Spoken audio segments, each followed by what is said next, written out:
Mythos Busters, investigating the mystery, monsters, and madness of Arkham Horror, the card game. Hello and welcome to episode 51 of Mythos Busters, where the Mythos Busters offices are officially open. Joining me are the heads? Executives? Let's go with executives, even though several other people have executive in their title. We've got Ian, Hi. who will now say his name, or his corporate title, because I've forgotten it. Did we call you brand manager at some point? I don't remember this at all, but... No? All right, well, let's... It's on all your paychecks, Ian. I think I was listed as CFO, but who knows? All right, so we'll bail on this joke, and I'll take inspiration Sure. from Casey's comment in the chat here. Ian, which Pokemon are you, and why? Oh, gosh. Well, I kind of have a confession to make that my Pokemon message knowledge is very low, because I kind of just did not ever get into Pokemon, really. So Yeah, you're like 5 years too old, you geezer. yeah, I'm old, but the ones I know, I don't know. You gotta know at least Jigglypuff. one. I know Jigglypuff, Okay. so I'll go with that. All right, well, bailing on this joke too, Nick. Hi. Hello. Who's your spirit Smash Brothers character?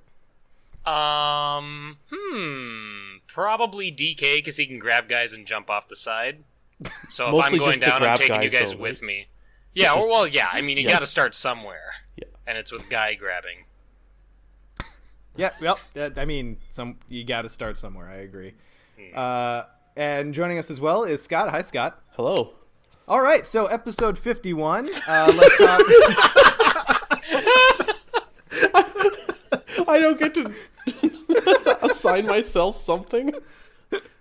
All right, so let's see here. I'm trying to think. Okay, Scott, if you were any enemy from Breath of the Wild, which would you be and why? Oh, man. You know, I haven't played Breath of the Wild for like a month. But I'm going to go with... You know those little rock guys that come out of the ground? Yeah, No, I do not. They are Gravlings? they're short like and that? they're wide, and you can only kill them with hammers. Mm-hmm. Or They're bombs. they're annoying as shit. And that's me. Okay, Yeah. lovely. All right, well, Thanks, Casey. Yeah, just like Scott. Yeah. I hope everyone enjoyed that potpourri of theme in our intro. Today we've got a special episode for you guys.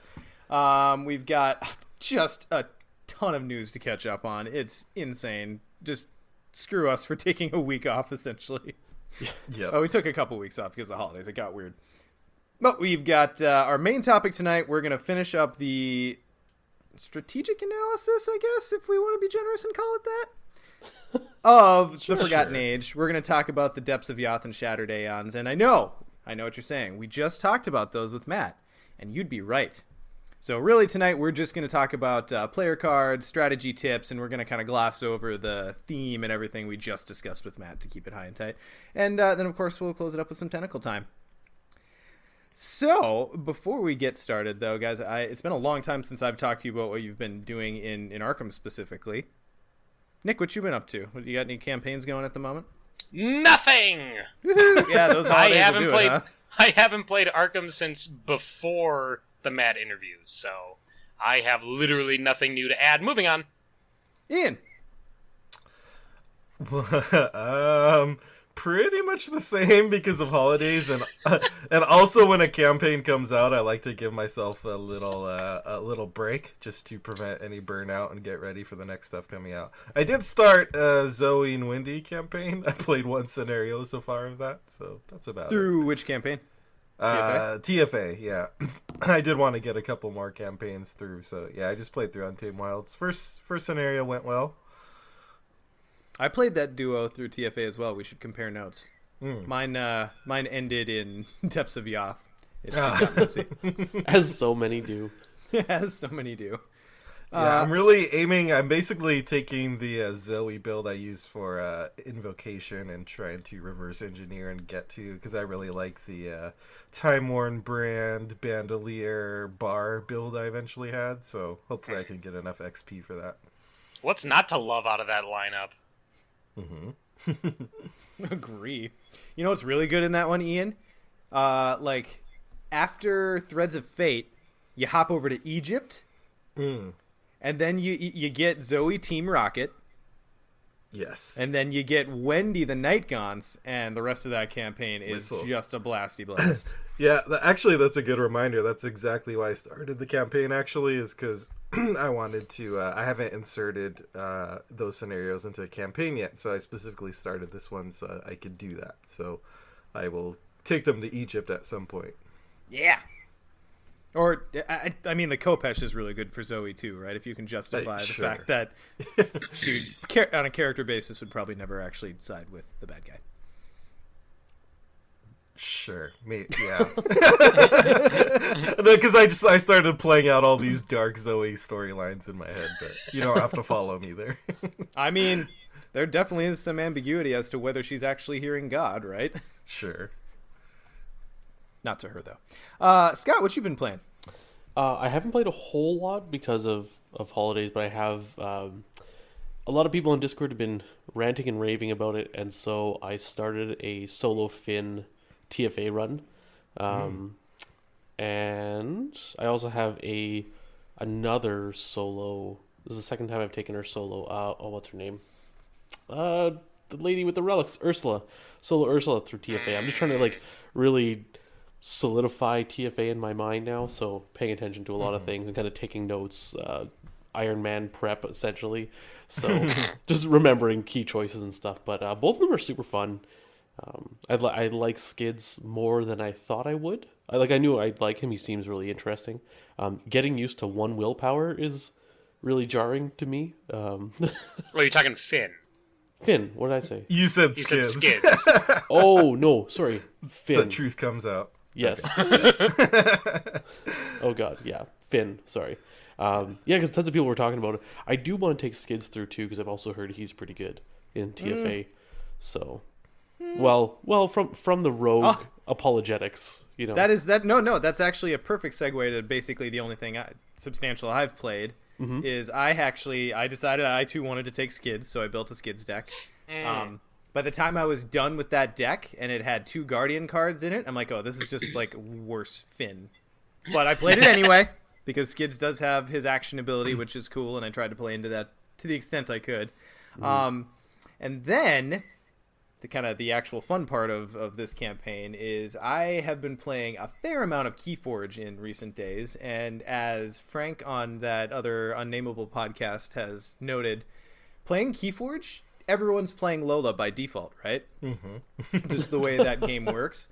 So I kind of started to think about, okay, now knowing the flow and kind of how Keyforge works and being more familiar with it now, how can I apply that to Lola? So I went out and I built like the 49 XP version of what I'd be, building toward, and then leveled it back to 0 and started taking that through the campaign. It's actually workable, guys. This campaign got through to City of Archives, and even though Lola was a rock star, because Lola in City of Archives is hilarious, Skids held them both back, and then Lola turned into a Yithian, so I abandoned that campaign. You didn't see it through? with like solo Lola as a Yithian. Solo As a Yithian? Yithian? Yeah. I played through with solo Ursula as a Yithian, and it ended the next scenario, but... Lola as a Yithian is like Power Lola. That's true. I suppose I could just try to finish it out as a solo campaign, but the problem is Skids did most of the fighting. This Lola build, it leans heavy Clover. Okay. The best she has is some escapey tricks. In fact, I think the deck has like 1 combat icon. Well, that's 2. Okay, for you guys, I will pick it back up. Yay! Got everything you time. need. Yeah, I should. Anyway. That reminds me. The other thing I did is because I had my big goof where I was playing City of Archives wrong this whole time. So I replayed it with my Calvin and Lola, and they made it through City of Archives, but they died in depths. So, Oh. yeah. Well, I guess actually it's a similar situation. Calvin died and Lola's still alive, but I didn't really want to continue it because the whole shtick was them two together. So, yeah. Too much trauma for Calvin. Yeah, you hit that point certain times. My Calvin and Safina, what did they make it through? Did they die in Yath, or did I give up after Boundary? I think I got 0 in Boundary and was just like, screw it. I don't want a 6-pillar run through of Heart of the Elders. That sounds anti-fun. Slightly, yep. All right, well, cool. Let's move it on then. So, Ian, anything to check in with our patrons? A couple things. Number one, just a general thank you again for fantastic support, because we have hit the first big milestone we set for ourselves, which is hitting $200 per episode, which does mean that a musical episode is going to happen. Oh boy. We don't know the exact timeline yet, but it's going to happen, whether you want it or not. It's going to be in your ears at some point. And special thanks to our board members, as always, Chris, Alexander, and Ian. And we picked up a couple new board members, Cyclos and Dave. So thank you so much for joining and rounding out and filling out our board, which we are initially like, is anyone going to join our board? Right. But they did. So big thanks for that. And finally, on the note of Patreon, as always, a special shout out to one random patron. And today that is Mike B., who's not just a patron, but friend of the show, Bogey. Bogey! Hi, thanks so Bogey. much for supporting us. And Random Mythos Busters trivia. Bogey is like in the background of like the 3 best pictures I've taken this year. So like I go to change my social media pictures, and Bogey's like just lurking in the background with a beer in all of them. It's great.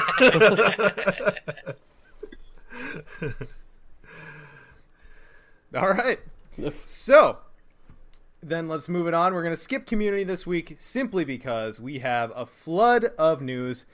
Ian, please build us an arc worthy of Mordor.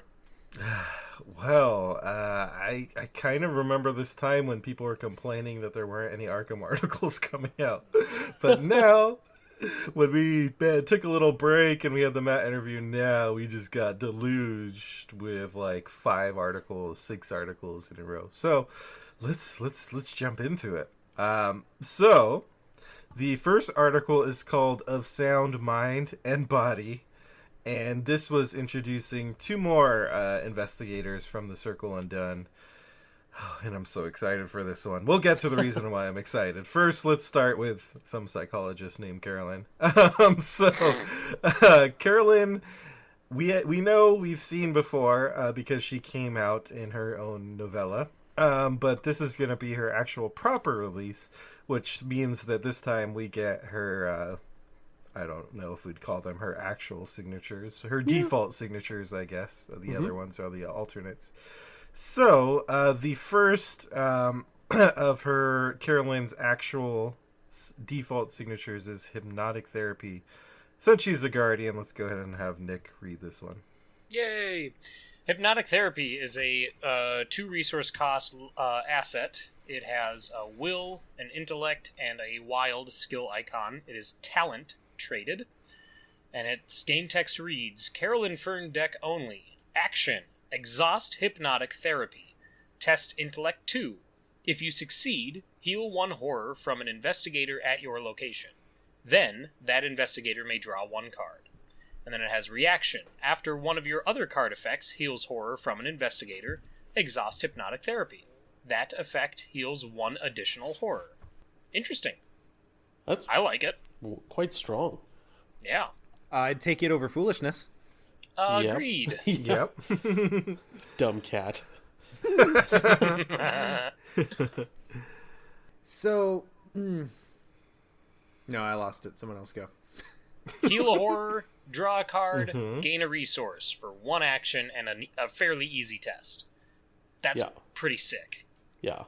And one of the things I like about it is that it's unlike some other things, like, say, first aid. There's no supplies or anything on it. You can just keep doing this over and over. So that definitely helps with, help getting Carolyn's whole effect to trigger each. Yeah, you can keep using the same hypno pin and pull the string, and the whole thing whirls. Doesn't use out. I feel like, and Chad's kind of talking about this too, it seems better on lower difficulties just because there's a test involved. But I kind of feel like if you're playing on easy or standard, you use the top part, and if you're playing on hard or expert, you use the bottom part. Mm-hmm. I agree. Because the bottom part, like, if you have, like, first aid or something, it's just an automatic... Logical reasoning, yeah. Right, exactly. BD also brings up in the chat, if you take both, like if you take foolishness as well, one sip of liquid courage with hypnotic therapy out gets foolishness cleared in one go. So get your cat drunk is what BD is suggesting. So then you're just left with the question as to whether it's worth to fight the Black Wind. Right. Yeah, that's the big question. Yeah, I think it raises Carolyn's value in my eyes. Not that I thought she was bad, but just like the combo of foolishness not being that great and Black Wind being freaking horrible was kind of made me hesitant to play her. And I think with this and the weakness we're gonna look at in a second, then I'm more excited to play her, I think. So yeah, let's look at the weakness. We can go ahead and have Nick read that one as well. This is Rational Thought as a weakness. Rational Thought is a treachery weakness. It is flaw traded. And its game text reads, Revelation. Put Rational Thought into play in your threat area with 4 horror on it. Horror on Rational Thought may be healed as if it were on Carolyn Fern. If there is no horror on Rational Thought, discard. You cannot heal horror from cards other than Rational Thought, and you cannot gain resources from Carolyn Fern's reaction ability. So that's, well, it's kind of what you expect, right? Like, it seems like a pretty vanilla... If you have an investigator that's all about healing horror, then their weakness is going to be something that mitigates their ability to heal horror. So, And I feel when you're comparing this to, like, Fight the Black Wind, like, Fight the Black Wind can really screw over an entire team. yes. This one is Carolyn, right? Like, and so... it scales really well because in 4-player, you're just one person with a weakness, as opposed to affecting the whole team. It's something you're going to be doing anyways, healing the horror, and it's just kind of a slowdown card. It's not backbreaking to me. Right, you can still play. Yeah. And there are some scenarios where this could, or some situations where this could hit table, and you're like, fine, like, and you just leave, and you don't even worry. Like, there could be like no horror on investigators, or you're close to finishing the scenario, and nobody's close to going insane. Like, this is one that is potentially ignorable. Whereas to Fight the Black Wind, I don't think is ever really ignorable. Yeah. So. Yeah. Is this a reason potentially to include Moment of Respite in your Carolyn decks just to quickly nuke it? That takes off 3. If you have, and then with hypnotic, that would. Yeah, that's an instant nuke if you have the hypnotic therapy out. Well, I think if any investigator were to take Moment of Respite, it would have been Carolyn. So it's a thought. Yeah, it's a thought. it's way easier to deal with. Like if you have oh my goodness, what is it? A hypnotic therapy out. This is over 2 turns. You could do it in 2 actions. Sure. So, yeah. It really, I agree, Nick. Like this could come up near the end of the game. You're like, okay, cool, and you just put it off to the side, and you don't care about it. Yeah. Yeah, I much prefer in general just a weakness that's going to hurt me versus just like smashing the whole team's face. It's just not a good look. Weakness, lose at least 12 actions. It's like there's been a couple times where I've like thought, I think at the last invocation, I was like, should I bring Carolyn? And it's just like, just that one weakness. I'm like, I don't want to do that to whoever I'm playing with. So. To be fair, everyone, when that comes out, everyone could just stop taking horror. It would be nice. You would think, if they were considerate at all. We can peek in that window too. Okay, there was another investigator spoiled in this, and Was there? yeah, even though it's red, I'm gonna go ahead and be selfish and Yeah, take you this do it. one because it's Rita. This is the one who's top of my wish list that I wanted to see.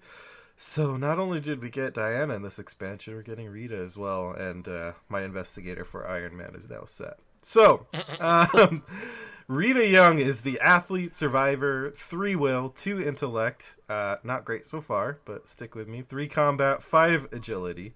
So that's the highest agility we've seen so far. Miskatonic traded reaction. After you evade an enemy, either deal 1 damage to that enemy or move to a connecting location, limit once per round. Elder Sign effect +2 until the end of the round. Ignore the limit on the above reaction ability. And 9 health and 5 sanity. As for her deck building, I think this got revealed somewhere else, didn't it? Yeah, it says right there she has access to trick cards up to level 3. Yeah, there it is. Okay, so tricks level 3, 0 to 3, and survivor cards, of course. So, I know what my thoughts are on this. I really like what they did with Rita here, as far as obviously she's gonna be agility focused, which I think is predictable. But I really like her ashamed reaction. that they put. It's really a shame that they put her best stat into the dump stat. Right? Now you're just trying Unplayable. Literally unplayable. just trying to troll me since I harped on Diana's 1 will. It's interesting to note too. She's got 13 in stats. Like most investigators have 12, but she's one of the few. She gets a bonus in her top stats too. Interesting. Yeah, because agility's worth less. So Yeah, they got to make up for it. yeah, Surprised they didn't just go with 6. yeah. I mean, But- like, yeah. No, I'm really excited for Rita. I think that she looks like a lot of fun. Here's an interesting question. Do you think that there is enough tricks for clue acquisition in Survivor to play her solo? That was the response about it. I Just expected. suck all the oxygen out of the room. I don't have know. to look. Are there any tricks that help with clues? I can't remember. I think most of the tricks look are what like I bobbing found. and weaving, right? Oh, I didn't. I'm sorry. I didn't mean trick like traded. I meant trick like Stuff Card and trick. card No, and no. Survivor. Yeah. Yeah. For sure. And I'm just saying, like, what does she have access to outside of Survivor that would help shore that up? eavesdrop, but Flashlight, that's not a good one. obviously. Look what I found. Newspaper. Lantern, Lantern. Gravedigger's shovel. Yeah. Oh yeah, Gravedigger's shovel is one that I'm definitely considering in Rita. I think it's doable. I mean, if you can get enough icons in there. Yeah.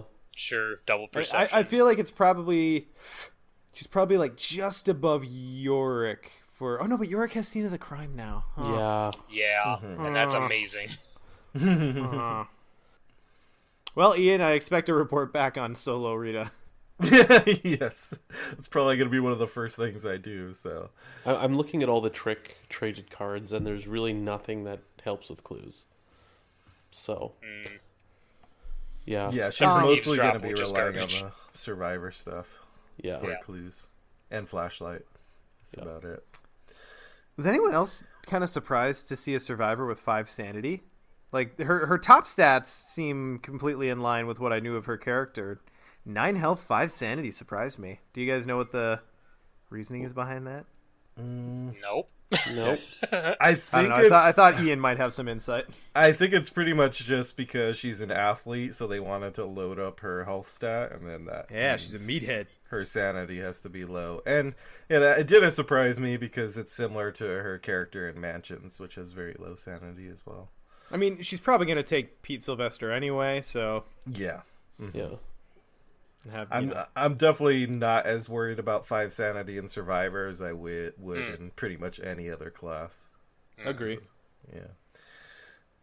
I mean, it's still something to think about, but It's not as iffy as having 1 willpower. We'll go there. I mean, it's the same as Silas. Silas is 9-5. yeah, Oh, is he? Yeah. that's true. And he Yeah. is very hard to perish when piloted correctly. Yeah. Yeah. I really love her ability because it plays exactly into the kind of investigator that I like playing, is super evadey, and it goes along with so many like tricky builds where you're just trying to dodge around enemies, deal little pings of damage. I am sad that she doesn't have rogue access, which I expected because we already have a rogue survivor mix with Wendy, and because she would have been great with something like Hatchet Man, like her ability with Hatchet Man would have been nice. Yeah. But that being said, I looking at still the- think at the- you can really like build a super strong evade build with Rita, and the flexibility that you can deal 1 damage or move. I mean, Yeah. she's gonna be able to get out of a lot of binds. And looking at the trick traded list, like 70% of them are rogue. So she's kind of a rogue. Like, yeah. Sure, yeah. And Well, we if you don't think about it, everyone's freaking out about Finn, or the community's coming around to Finn. Let's not fall into hyperbole there. They're freaking out. Yeah, okay, fine. And her ability's not that far off, because if I've played a decent amount of Finn, and I feel like the turns where I use his extra action for an evade, most of the time one of my other 3 actions is to take a move away from the enemy I just evaded. So This is a really good solo ability, just because it gives you essentially she's one of those gators that essentially has 4 actions kind of Yes. per turn, and it's like 33% more than a bunch of other gators. So like solo, it's really good.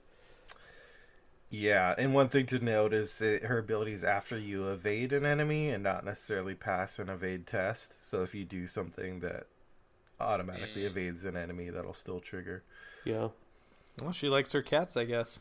Yeah, it's definitely an option. I mean, just high enough of agility, but there's certain times where you might want to take that route. Play with a Mystic. Have Rita like investigate or something in the Mystic premonitions and gets an Elder Sign, and then drop Cunning Distraction and just pop every enemy at the location, or move that many locations away. It sounded better in my head than when I just said it. Wow. I realized, no, that's not great.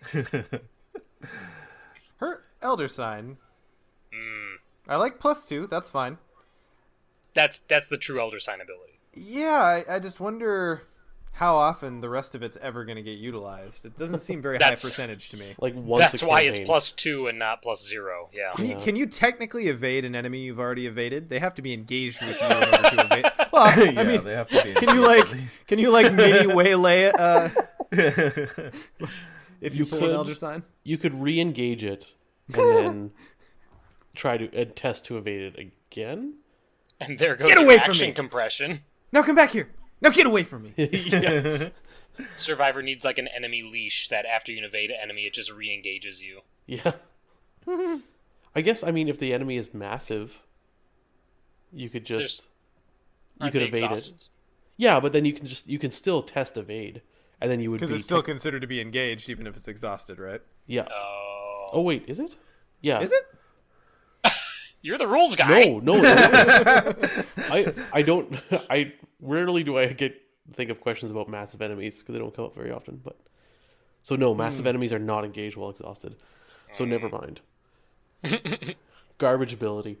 Again, that's why it's +2 and not +0 or Yeah. something. So. Ian, what about let's talk about our sig cards because they're interesting. That matters. So yeah. So, her signature card is. Let me skip ahead till I find it. I'm Done Renin is the signature event. 0 cost, combat icon, agility icon, wild icon.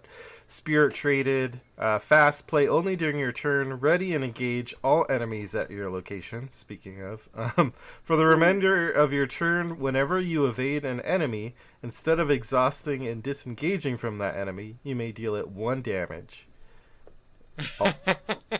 All other effects of the evasion still apply. That's an interesting one. I feel like signature stuff usually comes in 2 categories. It's either the kind where it's directly facilitating what the investigator is doing. If you think about something like I mean, maybe Daisy's tote bag isn't the best example, but it's at least giving you more, allowing her to do her tome thing more often, you know, or the hypnotic therapy that we just looked at. And then there's some that are just kind of extra, a little extra on top, like Skids is on the lam. I feel like this goes into that category. Yeah. Yeah, like I don't like being negative, but my knee-jerk reaction is, "Hey, look at this skill card." Yep. Like, because I mean, playing Skids, and I haven't played a whole lot of Skids, but I've played enough, and playing with Skids players, like the amount of times I see on the lam actually used is not super high. No. Like and it's okay. Like this is a very interesting and niche card, and I think when you get it to fire, it'll be really interesting. But my knee-jerk reaction is just, yeah, okay. So it's I love that you're describing the card, but you cannot bring yourself to say the word good. You're just replacing good with interesting. When it fires, it'll be interesting. Well, I mean, it could be good when it fires, but like in general, I would not call this a good signature card. No, I agree. I hate to be harsh. It seems way better in multiplayer than in solo, right? Yeah. And even then, you still need, like, it's fast multiplayer, so I guess I don't know. Do you think there's a dodge tank Rita build? Yes. Probably? I think that's the five, best so dodge tank build. Right. Yeah. So, Oh wait, I with don't know. Rita? No, I'm sorry. No, I don't. All right, you. I mean, But I'm just saying, like, the stock goes up in multiplayer. Just looking at this Sure. from the perspective of, being a multiplayer guy. Yeah. I think they hid her signature card in another card called Trash Shoes that we'll get to later. Yes. So it's nice you agree. can put 2 signature cards in your deck. Yeah. But yeah, I'm done running. Very interesting card idea. I don't think it's great. Yeah, and I think there's just the simple fact that an event signature is always going to be not as wow factor as any of the assets. You just get it once, and it may or may not, like, be clutch, but it's probably not going to be, like, pivotal in every game, or most games even. Her weakness is called hoods. These are the cultists who are chasing her around, and it is a reference to also as well that her part of her backstory is getting chased by clan members in the south. And then these hoods in the flavor text, it's saying that these cultists are covering their faces just like the damn clan. So the hoods have 3/3/3 across the board. They're an enemy, and alert and hunter. The alert hurts. And also after you evade hoods, it attacks you. So even if you evade successfully, or if you fail to evade, either way, you're getting attacked. Enemy weaknesses always suck. I find do like they? I don't like I mean, as in like, oh damn it, I drew it. Like they can come up at really bad times. Oh sure. And But couldn't any weakness? well, yes, but I feel like they hurt more usually. They generally take more than one action to get rid of, and they generally have a bigger downside if you fail. So And I would agree. And you usually cannot ignore them. That's the other thing Right. too, right? Like you draw another weakness and you're like, okay, I can't deal with that right now. I'll get to it in 2 turns. These guys are like, you know. But that being said, this doesn't look like it's too bad of an enemy to deal with. Especially if you've got someone you're playing with, like another investigator nearby, and they can chip in. Like, Solo is where this is really yeah. gonna hurt. That's where I'm especially on board with what you're saying, Scott, with enemy weaknesses, because they always tend to pop out when you're dealing with another enemy at the same time. or you've got a time crunch and you just don't have time to deal with them. Yeah. Yeah. So I was just thinking to myself, okay, they pop up in solo, and you've got I'm Done Running in my hand. She's got a limit on her ability to do damage even with that card. So the most you could do is one. No, wait, hang on. That specifically overrides the limit, right? So your first hit would be 2 damage. No, because that replaces. After you evade an enemy, Fact. whenever you evade, Because I'm done. yes. So The damage. the first I'm Done Running would do 2 damage because of her ability. Okay. Then the next one would do the once, Yes. but then they would also attack you twice. Like these guys are. Yeah. They're specifically anti-Rita tech. And, to a bigger degree than The graveyard ghouls were Yeah, like, anti-York. those ones This are... is like sacrificial beast level anti-tech. Oh, yeah. Gross. It sucks because it's not like you're just dealing with an enemy, but they are at least taxing you for like 2 damage and 2 horror. At least, probably, unless you're pulling off some kind of super damage move, which I can't think of offhand at the moment. Because Survivor doesn't have them. Yeah, it's pretty rough. Yeah. Maybe old hunting rifle. I feel like you kind of have to hold on to your signature to just wait for these guys to pop up then, probably. All right. Can I read her actual signature card? Okay. Yes, go for it. It's amazing. So this is a Survivor asset, track shoes.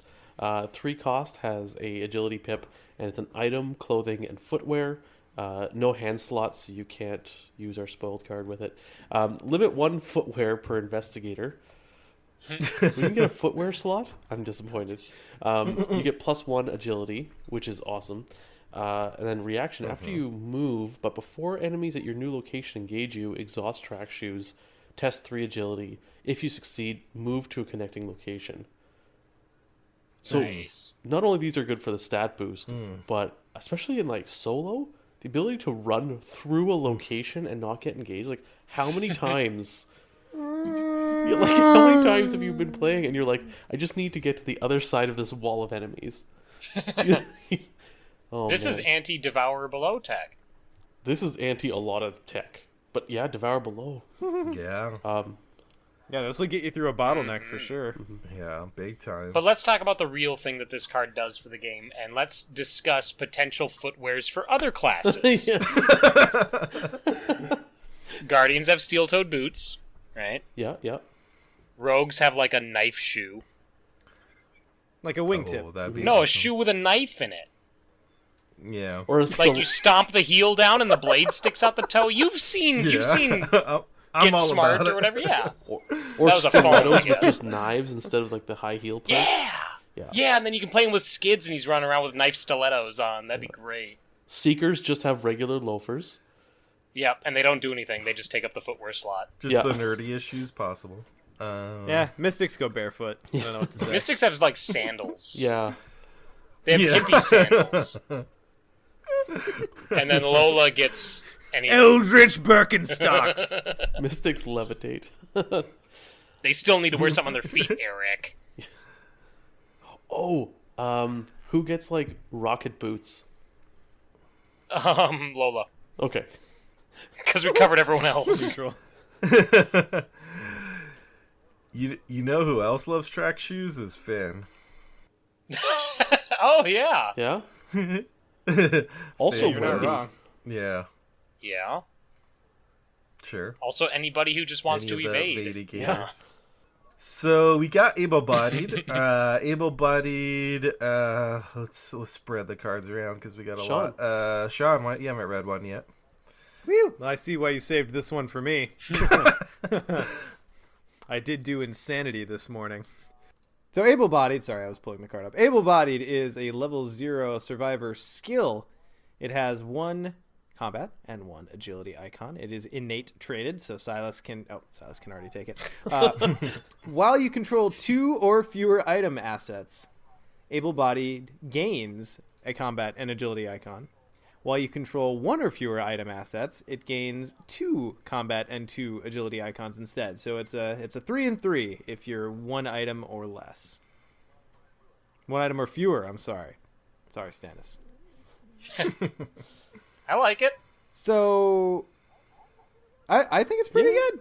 I could see this as like a one of in a fair few. I suppose this is kind of one you have to build around, kind of, right? Because I think by default, kind of where the zeitgeist is at, items are pretty prevalent. They Like do some Yorick good would things. not take this. But this is also Right. also in the class that is the most comfortable with willfully ditching their items. Mm-hmm. So you could have 2 and then ditch down to 1 or whatever, and then to get the max use out of able-bodied.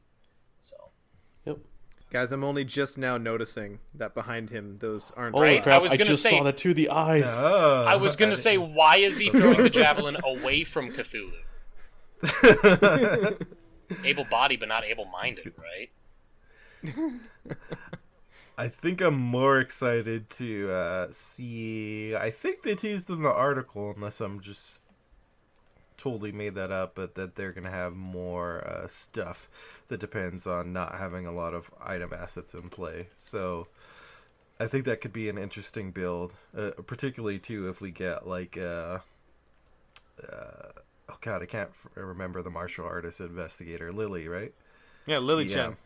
Yeah, if we get someone like that who's also maybe can take some of these cards, maybe she can take innate cards as well.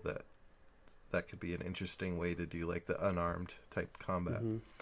There's a question in the chat, and I thought I'd bring it up because this is totally going to be questioned elsewhere. But does this work with Yodel the way you want it to work with Yodel?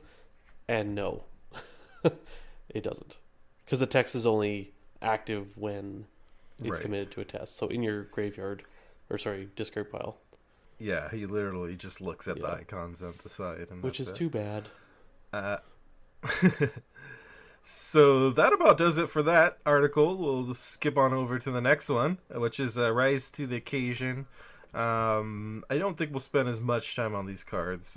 These are upgraded. This article deals with the Return to the Dunwich Legacy, which is coming out soon. I think next week or the unless week you're after. in Europe I don't and it's know if already we've out. gotten God, is it Yes. that soon? Yeah, my Team Covenant charged this week, so.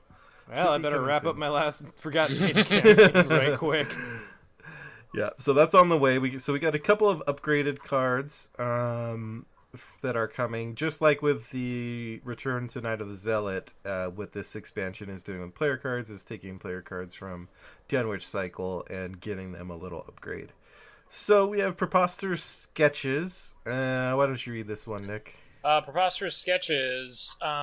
This is now a level 2 Seeker event with 0 resource costs, which is nice. Will and Intellect skill icon, which I believe is the same from the level 0 version. Insight traded, and its game text is the exact same. Play only if there's a clue at your location, draw 3 cards. But it's 0 costed now for 2 experience, so that's nice. Yeah. This makes the click economy people very happy. Right? It is indeed. But wait, factor in the clicks for having to get the 2 experience, though. Yeah. Nope, lost me. That's at least like 9 or 10 clicks right there. Yeah, how many clicks is an experience How many point clicks worth? is a scenario? I think you've blown open this whole thing, Nick. So We're through the looking glass here. it people. seems to me that XP is generally seeming like it's 1 XP means it costs 1 less. It saves you an action, What? right? It's like Leo DeLuca is 1 cheaper, right? And now this is 2 cheaper for 2 XP. So Yeah. That's generally the Oh, metric yeah, that we've okay, seen. okay. 2 XP is also worth a card draw, because we've seen that pretty consistently yeah. with Lucky, and that's the only one that's coming to mind. Quiche, yes, and Quiche.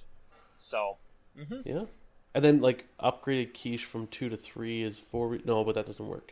Never mind. yeah, because then it changes its play. Yeah, it's also got other things, but I like this upgrade. I mean, I play Preposterous Sketches quite a bit because I think it's a pretty good card. This is kind of like, but these upgrades, I'm not sure. It's like quiche, right? Like I only upgrade quiche when I'm getting near the end. I'm like, I don't really have what else to spend, you know? Like I want to get my big splashy cards out, and Right. I'm actually okay paying 2 for Preposterous Sketches. So this is like I have some extra XP over it. I don't really feel like thinking about anything else, so I'm just gonna upgrade it. Yeah, I can't think of an investigator or a build that would take this high priority. You know what I mean? Maybe Higher Ed Rex, maybe, but I'm gonna have to be that guy, and I hate to be that guy, but I think that this is a card that generally only off-class seekers will take. I was just gonna say I would take this in Because- Roland. Yeah. Yeah, because you know what, Roland? Because you were to keep your money for guns. Yes. Yeah, Well, okay, but Money for- my money whole for point, guns and the clicks my for whole free. Point being, That's my news. I'm putting that on the musical episode. God. So my point being, though, cryptic research exists. Yes. Yes. So anyone who can take that, like, you don't buy this on your way up to cryptic research. If you need the card draw, Yeah. you save up. If you have access to both. But the amount of times Right? I've bought cryptic research Well, is like Yeah. slim to 5 none. experience is still a big hurdle. Yeah. Really? Yeah. Cryptic's It's 4. yeah. Well, 4 is still, that's double this. Yeah. It's not I mean, nothing, but if you're not planning on giving the card draw to others, then this is like half the XP cost and is doing the same thing, except for it's not saving you the action that Cryptic Research does, but still giving you those 3 cards for 2 XP instead of 4. And all it asks is that you haven't cleared the location yet, which pretty easy not to clear a location. Cryptic gives you the option of giving it to another investigator, but I'm Sure. yeah, okay. So maybe that's coming from multiple. Yeah. How often, like Sean, do you grab Cryptic Research that often? Because you didn't in our Iron Man when you played Daisy. Well, no, that deck didn't need the draw. Yeah. Daisy's got Old Book of Lore. Right. But I'm saying if you're going for a draw card and you have access to both, doesn't Cryptic Research look a ton juicier for anyone who has access to both? no, because you can get both of these for the same experience as one Cryptic Yeah, Research. you're doubling up, like you're increasing your probability of drawing it. Conceded. Anyways, All right. interesting. I'm glad we have this though. Mm-hmm. No, yeah. Yeah. We just determined it's more useful than Cryptic Research. Yes, that's where we landed on that. Yeah. I do like this kind of burst draw, and when you're playing Seeker Higher Ed, i.e. most Seekers, then you can quickly refill your hand if something happens. Okay, the next one... Oh, I should have saved this for Nick, but this is a Bandolier level 2 Guardian card. Asset, will icon, combat icon, item, traded. You have 2 additional hand slots, which can be used to hold weapon assets. And while you have weapon assets held in 2 or more hand slots, you also get +1 will. Interesting. Takes up the body slot, of course, and 1 health. So the main thing that's changed is an extra slot, and if you fill up those slots, then you get +1 will if you have weapon assets in 2 or more hand slots. Which is easy to do in Guardian. Yeah, Mm-hmm. You can flamethrower bar, yeah. especially when there's no other card but shotgun, right? Right, yeah. Shotgun! Oh my god! I seriously haven't thought about 2 of the same weapon. Dual wielding. What about a shotgun duct taped to a bar? I was just gonna say, this is the Aliens thing where she duct tapes the flamethrower to her pulse rifle. That's what this is letting me do. We just need a... You need a body slot expansion for the flamethrower and bandolier. Yeah, well, exactly. Yeah. Yeah. Oh, you're right. We need the morbidly obese permanent asset. Yeah, we need that extra. So I remember talking, like, maybe it was an AV Club or 3 or 4 episodes ago, Nick, you and I were talking about, we mentioned Bandolier and how the level 0 one were like, in every deck I build of Guardian, where, like, especially for standalone, I always throw in Bandolier and I leave it till the very end, and then it always gets cut. Yes. Like, yeah, every I think that was an single AV Club. Yeah. Mm-hmm. I don't, It's just because we've all had to teach ourselves how to manage in and out Yeah. weapons. but this Bandolier seems really good. No, totally. Like, especially solo, like solo Roland, so you can have guns out and magnifying glasses, like, and then you get that willpower bonus. Like, this is really good, I think. Yeah. No, I really like this. Yeah, I think I'm probably the Mythos Busters that's hottest on level 0 Bandolier, and I like this one. I just worry in Guardian as always. There's so much stuff to buy with XP, but I could see him certain Gator slotting this in. I think this is really good in standalone decks when you're building like Ultimate Killer Mark or something, or a Guardian like Nick's no card but shotgun deck, or well, he needs 30 There's shotguns. definitely more words in Yeah. that deck title. shotgun card deck. Any. No. Okay, so let's finish up with a new Rise to the Occasion, and I'll throw that over to Oh my Scott. goodness. Okay. Rise of the Occasion now has a level 3 version. It has 2 wild pips instead of 3. How do we upgrade to this? It's innate, so Silas can take it, Sean. Commit only to a skill test you're performing, and only if the difficulty of that test is higher than your base value. Rise to the Occasion gets plus X wild icons, where X is the difference between your base skill and this test's difficulty to a maximum of 3 wild icons. So in Kelvin, if you're taking a test of 3, this has 5 wild icons. Yeah, Calvin kind of likes I think Calvin likes this. I mean, but do you bother when he's already at +3? Like, how badly do you need to succeed a test all the time, right? I guess, but this is really good in Calvin.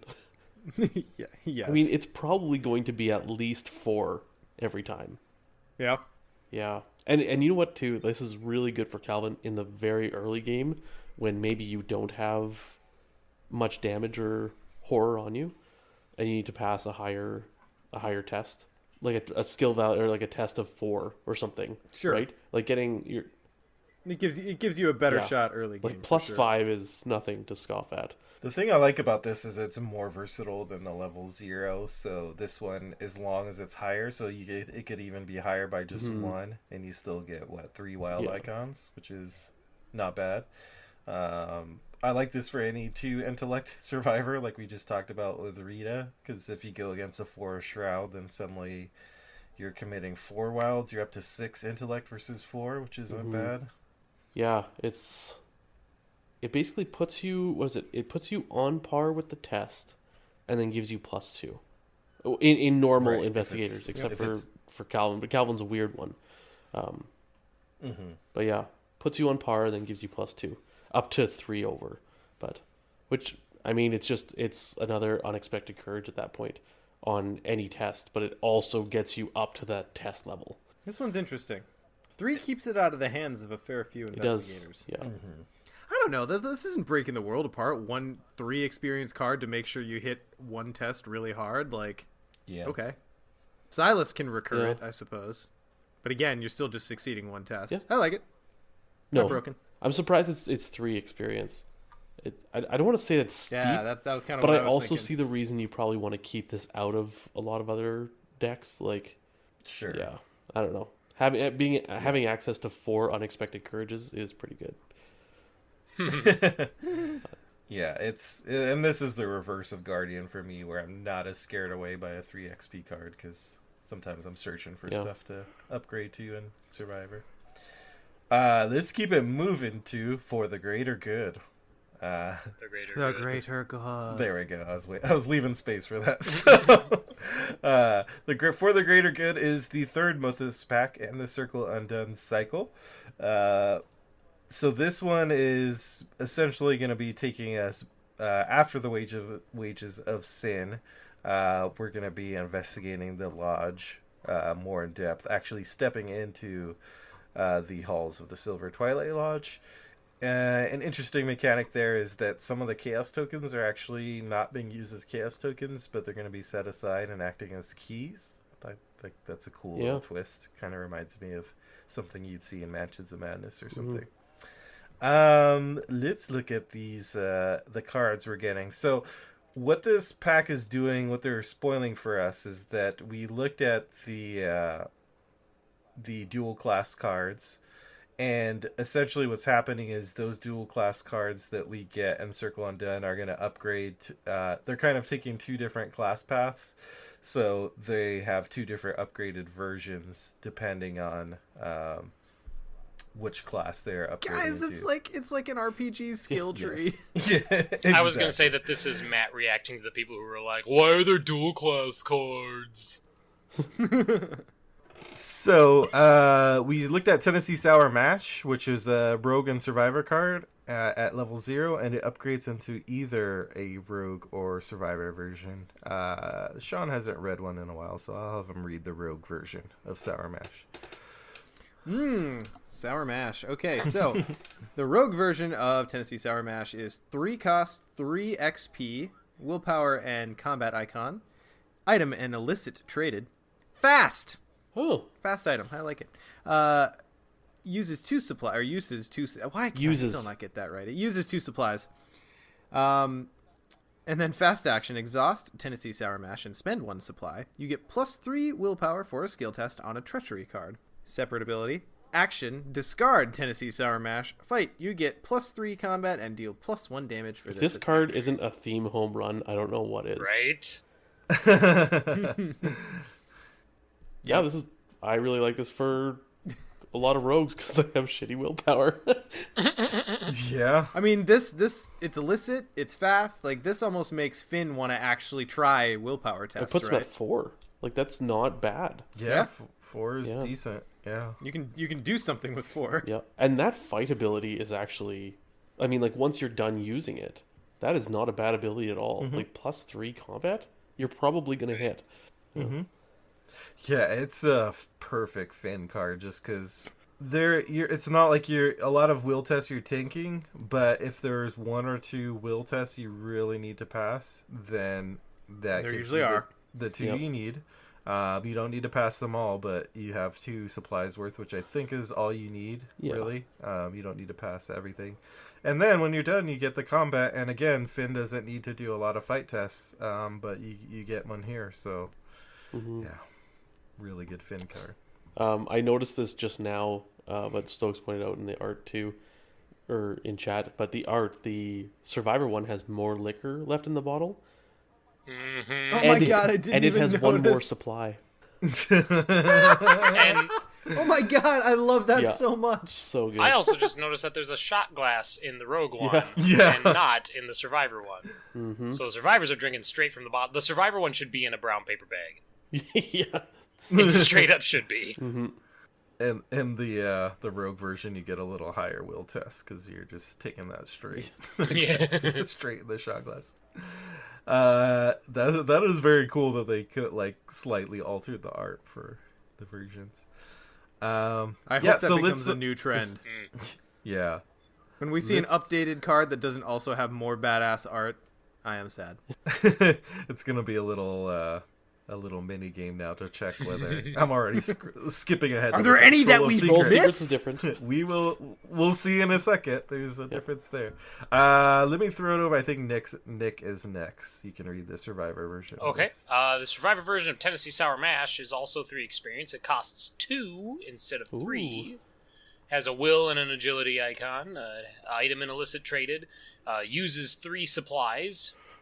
And its text is fast action, exhaust Tennessee Sour Mash, and spend 1 supply. You get +2 will for a skill test on a treachery card. Okay.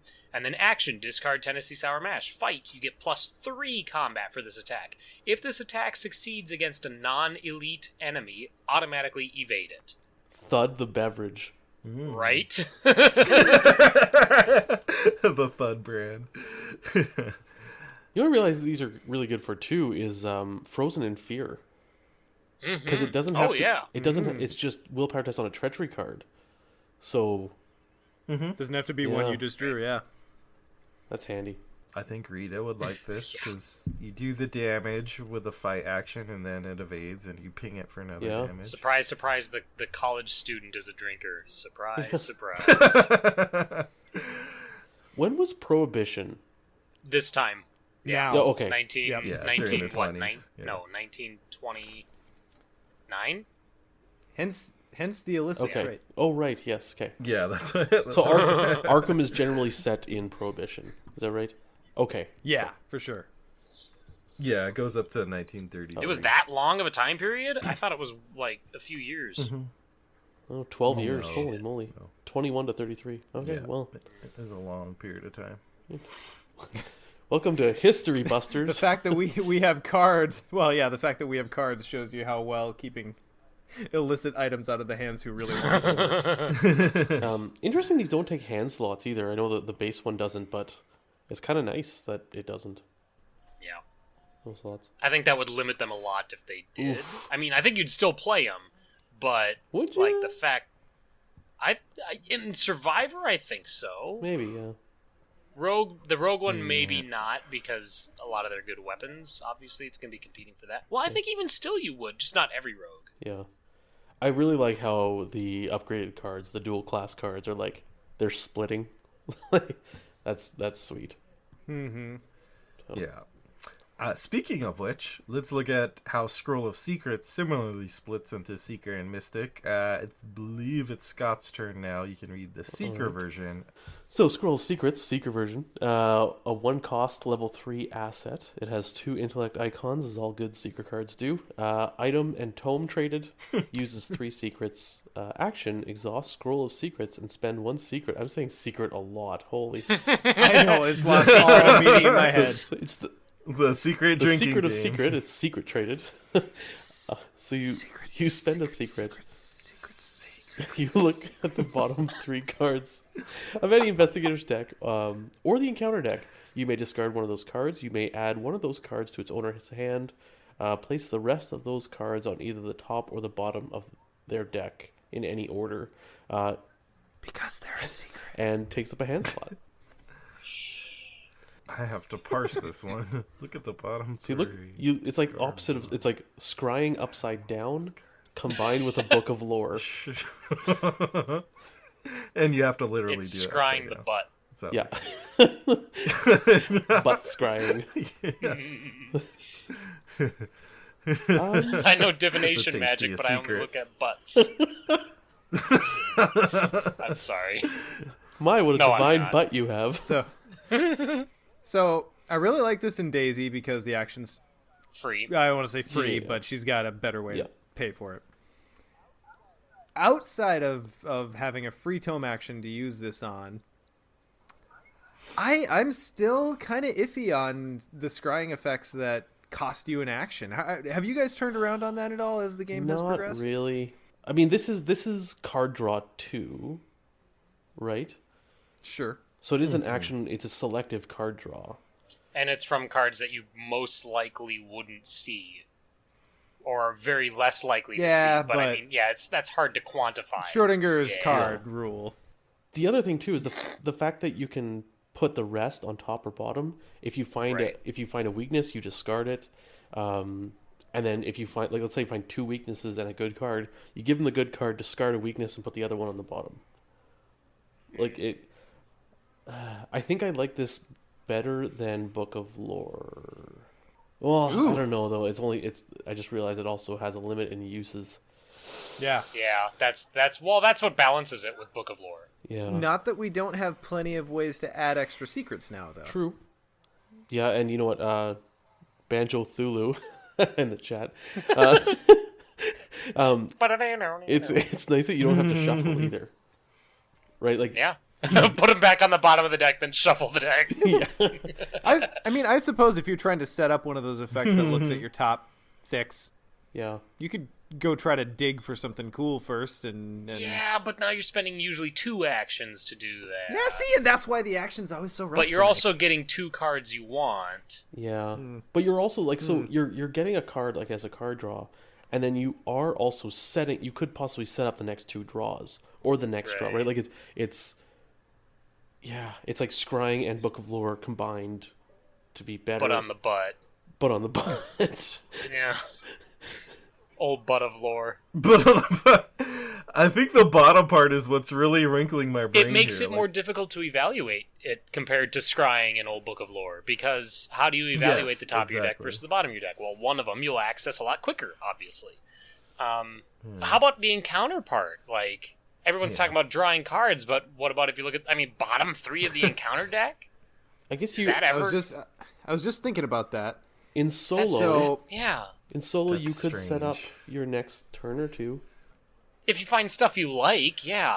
If But you when find do you ones like that what's aren't in the that bad encounter for you on the deck? bottom. Yeah. Question: If you look at the bottom 3 of the encounter deck, you have to put all 3 of those on top or bottom, right? You can't mix and match. But you can discard one. Right, Yes, and change the then order. But they all have to place go the on top rest- or bottom, right? Place the rest on either top or... the Yeah. Rest on either. Yeah, that's how I read Sorry, that Casey as well. just said it's a free tutor for jazz. Let's get him in one action, guys. That is Silver that is bullet. super Yeah. true. The heaviest card. You know what you'll do? You'll put him on top and he'll still end up on the bottom. Like, you'll go to draw a card. You're like, what? The deck sleight of hand itself. Yeah. I mean, if there's specific cards like Ancient Evils that Yeah. you're trying to discard and get out of there, I don't know. I'm definitely gonna I don't feel try like I it. do that kind of. I don't feel like I do that kind of teching or thinking a lot in Arkham, Yeah. but it's possible. I, again, don't want to be that guy, but the fact that we're sitting here hemming and hawing so hard about a 3 experience card, Yep. unless the card pool changes around it a little bit more, I don't think this one's quite there yet. Yeah. Let's look at the Mystic version and see if it's up to snuff. There's a little change in the Yeah, art here. the mystical butthole that's being scried Oh my is God. glowing. Is Yeah. now That's a glowing, stretch. and the seal is no longer what looks like a wax seal. Now it's just like a band Yeah. around it. Ian's just sandbagging that joke. Yeah, Straight up. as you do. Okay, Purple Man, Sean, you can read. All this right. one. So, Scroll of Secrets is a mystic asset. Cost 1, XP 3. Has a willpower and intellect icon. It is an item and a tome. Uses 4 secrets. Exhaust Scroll of Secrets and spend 1 secret. Look at the top or bottom card of any investigator's deck or the encounter deck. Then, either discard that card, add it to its owner's hand, place it on the bottom of its deck, or place it on the top of its deck. Oh God, this is wrinkling my brain even more. Okay, Yeah, like if we couldn't evaluate the last one, like what the I hell? feel like this one's more straightforward. You don't Really? dig as deep, you just have more options. But Of where to put it. It's just a lot of options. Yeah, I feel like it's the weaker. top or bottom. 'Cause you're I looking do at one too. card. Yeah. It's just so tough for me to justify a whole action on something like this. And a And hand maybe slot. yeah. I've just been playing too much TFA lately, and hopefully future campaigns won't crunch us so hard. But man, if an ancillary effect that is not getting me clues or beating enemies costs me an action, it has Yeah. to be good. And if it's also 3 XP, it's got to be pretty good. Yeah. What if? Oh man, what if these cards said search or look at the blah blah blah of an investigator's deck or a scenario deck, and then the fucking explore deck suddenly you can pick through them. But then you can look at like the last agenda. Yeah, why not? You flip it over and it's discard it. take 100 ore. Discard it. Discard it. Buy Agenda 3. Put it on top of the deck. Okay, so that doesn't because they're that'd be called. amazing. You're right. They're called decks, which is dumb. They should be called stacks or something. But, R&D HQ. yeah. Yeah. 3 XP and Mystic, like Guardian and Mystic Right. are very... Guardian, Mystic, and Rogue are very XP Yeah. heavy. And I just can't justify 3 XP for this It's thing. It's only 3 delve 2 deeps. So Sure. So a scenario and a half on a good campaign. Like you use it to... Does Norman want it to set up at the top card of the deck? No, May- May- What are you getting? Just the cost? You're just getting a cost Yeah. reduction? Yeah, but in the That's click only economy, the benefit, cost really? reduction is reduced by the click you spent to look at it. Sure. Sure. I think I've had enough of Scroll of Secrets. yeah. Yeah. We'll see. I see. Here's my problem: is I want to like effects like these. I like the idea. I love the theme. They're really cool, but the game needs to give us space Yeah. to have extra actions to do things like this, and I just Yeah. currently don't feel like there's that much space at 3 XP to do something. And like something this. like this, like in like Lord of the Rings, as a cooperative LCG, like these type of effects in a game like that, I'm like, that's awesome because at each turn you can do it, and you're Oh yeah, manipulating in a stuff- game with unlimited actions. right, exactly. Yeah. That's the thing. It's because it costs. Sure. I'm just like hammering home your Yeah. point, Sean. Because it costs an action, I'm like, and you're right. It doesn't kill bad guys, and it doesn't get me clues. If anywhere, these are gonna live in like 3 or 4 Right. player. I could see it there. You're never gonna take it in solo. And probably But even not then, 2 there's player. still better Maybe 2 cards player, for 3 but- experience, even at 3 and 4 player. Agree. Yeah, agreed. We'll see. Maybe there's a sweet secret combo. Those coming Tennessee Sour Mash cards, in though. the cycle. Come on, Right? Yeah. Those ones are good. Yeah. I'm gonna make the executive decision. I think we should probably push the other 2 articles to next episode. I support this Otherwise- decision. But We will be here until the the end next of one's the time. best. Oh and yeah, beyond. you're probably right. We're getting a new slot. Oh I'm my thinking God. with my head and not my heart. All right, so Yeah, we will talk about be- the other articles next time. it won't be news. It'll be olds next time. With us, it's always Yes. olds. Yeah, well, that's Especially fair. because there are 2 whole investigators to talk about, which will probably be another 45 minutes to discuss just that article, I imagine. Okay, yeah, I think we can shuttle it off, as much as I hate to, till next time around. Well, maybe next time will be an all news episode because chances are, well, I don't know. We're gonna get more. Oh, I'm sure. If What we else fall is there? behind, we stay behind. What else is there to announce right now? We're on the cusp of a deluxe release. And a I return feel to like box. we're pretty safe. Let's do it. Let's just do it. Let's go. Okay.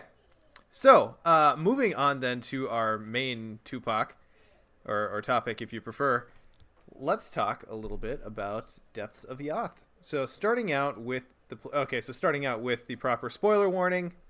Of course, if you've listened this far, you've probably surmised we're really just gonna go ahead and spoil whatever we want about the YEPTHS of DOTH, and you should probably go ahead and pause it if you don't want that. We're going deep into the depths of Yoth. You're going yeep into the Beyond- yeep into the. Beyond 5 levels. Deep into the... Wait. Yeah, I know. That's what It's hard to do. It's harder than you think. I bailed on it twice. Okay. Deep into the... deep. Oh my god. Never mind. Moving Now we're on. just making a Dr. Seuss Player cards. Player cards. Yeep in the yips. Anyone want to call anything out? Handcuffs for oh. Lola Tech. Handcuffs, yeah. Okay. Okay. Handcuffs you for joke. cultist tech. You joke. Mm-hmm. I think I'm gonna go ahead and put this down now. You can check me in 2 years. Handcuffs will at some point be the linchpin of an archetype when we have enough cards that key off of you being engaged with an enemy. Yes. Right now, all you got is like, hey, I'll drag this cultist around and I'll get scene of the crime for 2 clues. Whoopee. But when we get more things that trigger off that, then this could be a linchpin card in an archetype. I mean, it's even now as a specific scenario. I just finished saying I don't tech for specific scenarios a lot in this game, but that's actually not true because I just recently spent a whole off-class slot in Jenny to include handcuffs for TFA, and I have 0 regrets because it helped me lock down a stupid Brotherhood. Oh cultist, god, those so guys are the worst. That's 100% worth it just alone for that one stupid enemy. Too bad this didn't come out until 2 packs later. Wait, do we see the Brotherhood in Threads first? 3 packs later. Yeah. Skeleton Key is cool, Yep. Yes. even after the clarification that made us all play it the way it was intended. Yeah. The super nerf. Yep. I gotta throw a Winging it? huge yes. I gotta throw a Yeah. huge up out to Winging It because that is a fantastic card. So good. And it's not just the -1 shroud, like that is whatever, it's an effect, I guess. But the playing from your discard pile and getting an extra clue if you succeed, like the action compression of that is just sweet. And especially because outside of Seeker. Seeker, Yeah. we have so little action compression for clue gathering. Rite Yeah. of Seeking, Drawn to the Flame, both of which have pretty big downsides. Guardian has a few. But, yeah, okay, but it costs them more is my Right, point. yeah, So- yeah. But what I love about this is if you're playing with... this is a key card in that Lola deck I talked about earlier. Because you switch to Survivor, and you can play this twice for 2 resources in the same turn, because you've got your roll on Survivor, presumably. Get 3 clues off of it, shuffle it back in your deck, find it again later. Like, it's a thing that's just immediate. Bang, bang. You play it twice, get 3 clues, ideally. Right. But then if you throw in things like Wendy's Effect or Cornered was one of my first upgrades in this Lola deck, then you discard it for a test. It sits there waiting for you to use it later. Oh, God. It's so good. Yeah. Yeah, especially with Cornered. That is exciting.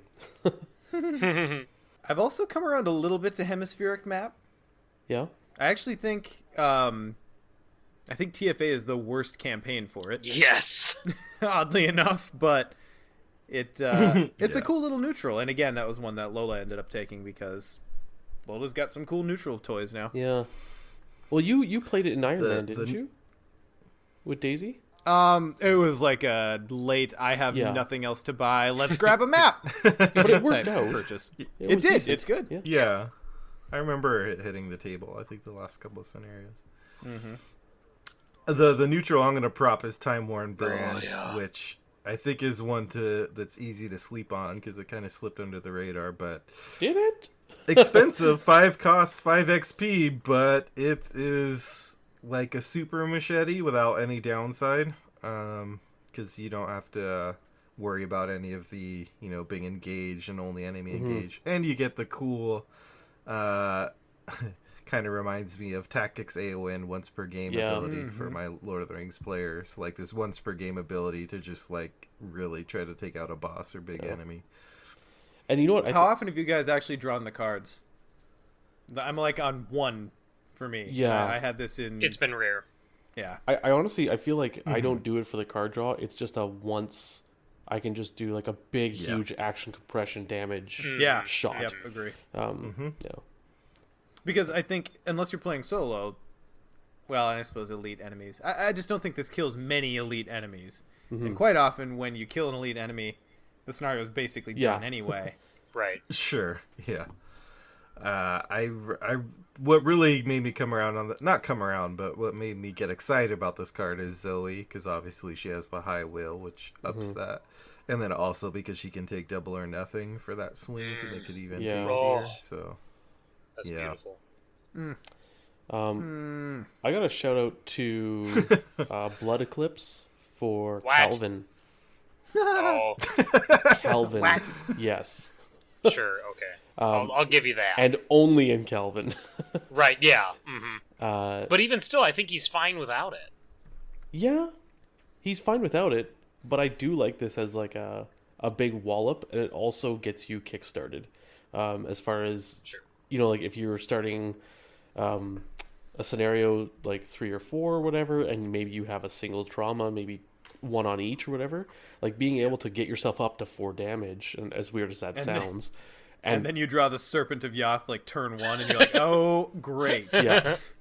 But yeah, I've used Blood Eclipse to good effect in Calvin, and only Calvin. I think this is one that if you draw it late game, though, it's just like great. Like, Are awesome. there icons? Are its icons okay? No, it's one will, one combat. Yeah. Yeah. Yeah. So it's not. And I like Feed the Mind just because you can get super greedy with it. Oh yeah. Is that a spell?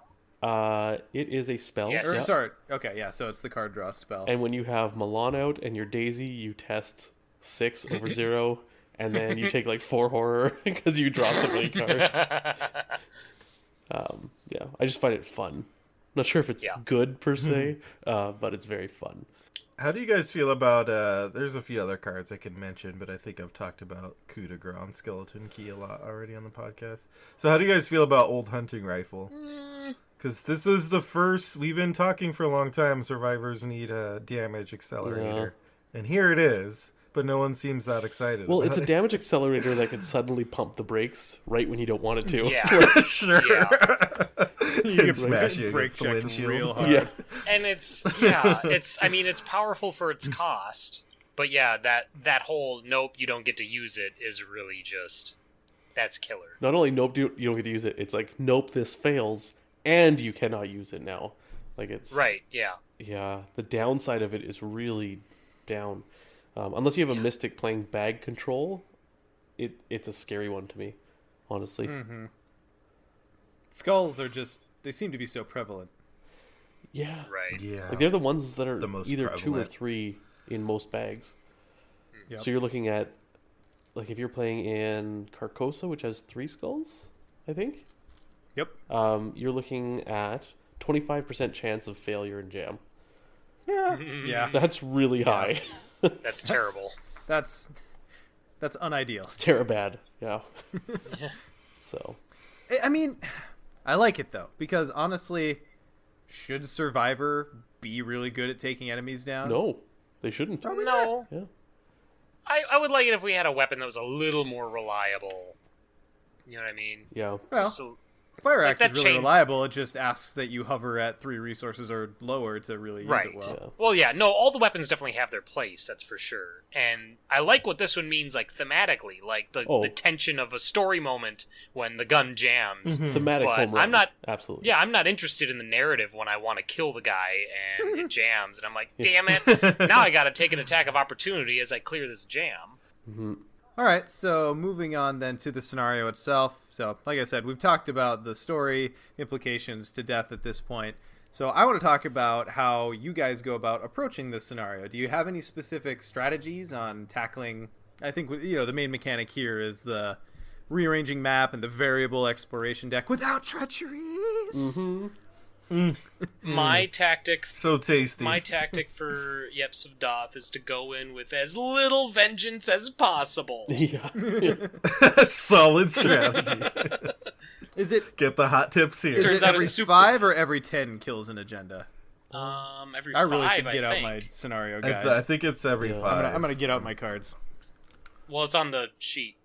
I mean, it makes such a huge difference. Like, I've played this a couple times with 6 or 8 vengeance, and I played it a couple times with like 15 or 20, and you really feel that difference.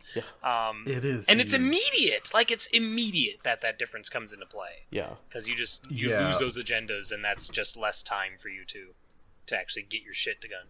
Your heart just starts sinking when you start removing agendas. Yeah. My blind run was with Ursula, who had high vengeance because I nuked the temple back in Doom of Yep. Leslie.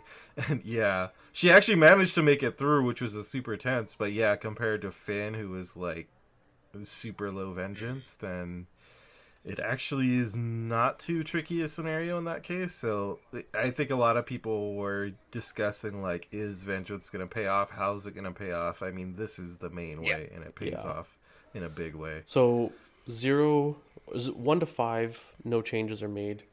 Or if you're at 0, you search the encounter decks for Yig and each copy of Pit Ward and remove those cards from the game. So that's What? yeah. Which 0 tally can marks. you? What's the minimum vengeance you can get by this point? I think you have to get at least 1 or 2, right? You can't get to here with 0. I'm pretty sure, and I haven't done the legwork on this, but I'm pretty sure if you take the exact right supplies and make then the just- exact right choices and hit those tests, you can avoid vengeance. So if you basically eat it on every supply choice except for the ones that exclude vengeance. You need chalk. Apparently. Yeah, I knew Oh, chalk. really? Is Shock is chalk and and no no kills? kills. Okay. Yeah. So 1 to 5, no changes. 6 to 10, you remove an agenda. 11 to 14, you remove an agenda. And then it starts going 15 to 17 is another agenda. 18 to okay, so 20. it's not even. smaller. And then once you hit 21 or higher, you remove 5 and you start at agenda 6. Out of what, 7? No, there's like 10 or 11, isn't there? No, there's 7. Oh, okay. 1, 2, 3, 4, 5. Yep, 7. Yeah. So you basically get 2 agendas worth. Which is hard to do. Very punishing. Yeah. 6 is where the Balrog shows up. So I you, haven't you hop straight there. Oh, Yeah. okay. I haven't played this one other than True Solo. And True Solo, there's been a shockingly small amount of enemies that show up in it, which I think is just the nature of True Solo. That is what But- I found even with 3-player. Like Really? There's not that many. That's weird that it has that cool pursuit mechanic, and yet there's just much fewer enemies. Well, I mean, the times I played too, like if they're in pursuit, when you get to the later agendas, they come out quicker. Right. So I know the first time I played it, it was actually at Arkham Knights, and we just it was actually Casey, myself, and Sean, and we did it standalone. I think we gave ourselves like 10 tally marks or something, and for the first couple agendas, we're like, or acts or whatever, or as we're going down, we're like, this pursuit area, the cards keep on referencing pursuit, but we had nothing in the pursuit area, like it hadn't been introduced yet. We're like, what's going on? So Yeah, I think as long as you're managing enemies efficiently and not, desperately leaving them behind because you can't deal with them, the Pit Wardens are the only thing that actually force interaction with the pursuit area. Yeah, So those are the only ones that will show up there if you've Yeah. got everything else managed. And there's, 2 of them? No, there's 3. There are 3. And the Eater of the Depths. Oh, that's a fun enemy. Yeah, that's a big enemy. Yeah. 5-6X. What is it even? Oh my god, it's what we think saw so? swimming in Yekshushotohotel, In the lake? right? This Yochile looks... Miko? That thing, well, I suppose this is massive. Yeah. It's hard to tell the size of this thing, because the size of the thing in that location it seemed, gigantic. Yeah, there's no banana for scale in this art. Right, yeah. We need someone's hand sticking in from just off frame. Very helpful for distance reference. I guess strategy-wise, avoid crumbling precipice when you can. Go fast. Play well, yeah, that's the strategy. I'm just looking at... I think the problem with this one is you can't really have like, I go here, then I go here, then we do this, because of Right. the whole map and exploration mechanic, which is actually kind of cool, because you just kind of... You take it as it comes. Yeah. Right. Which actually makes it really fun as a standalone. Yes, for sure. Oh, yes. This is one of my favorite standalone scenarios, I think. And just see how far you can go. So, at Iron Man this year, it's 2019, Yep. when we do our How Low Can You Go YEPTHS of DOTH event or whatever, how are we going to determine vengeance? Do we just give everybody, 3d6 and say, roll them? All right, you guys got 18 vengeance points. You know what? I say we go with one vengeance, and everyone just gets 1, and you just go.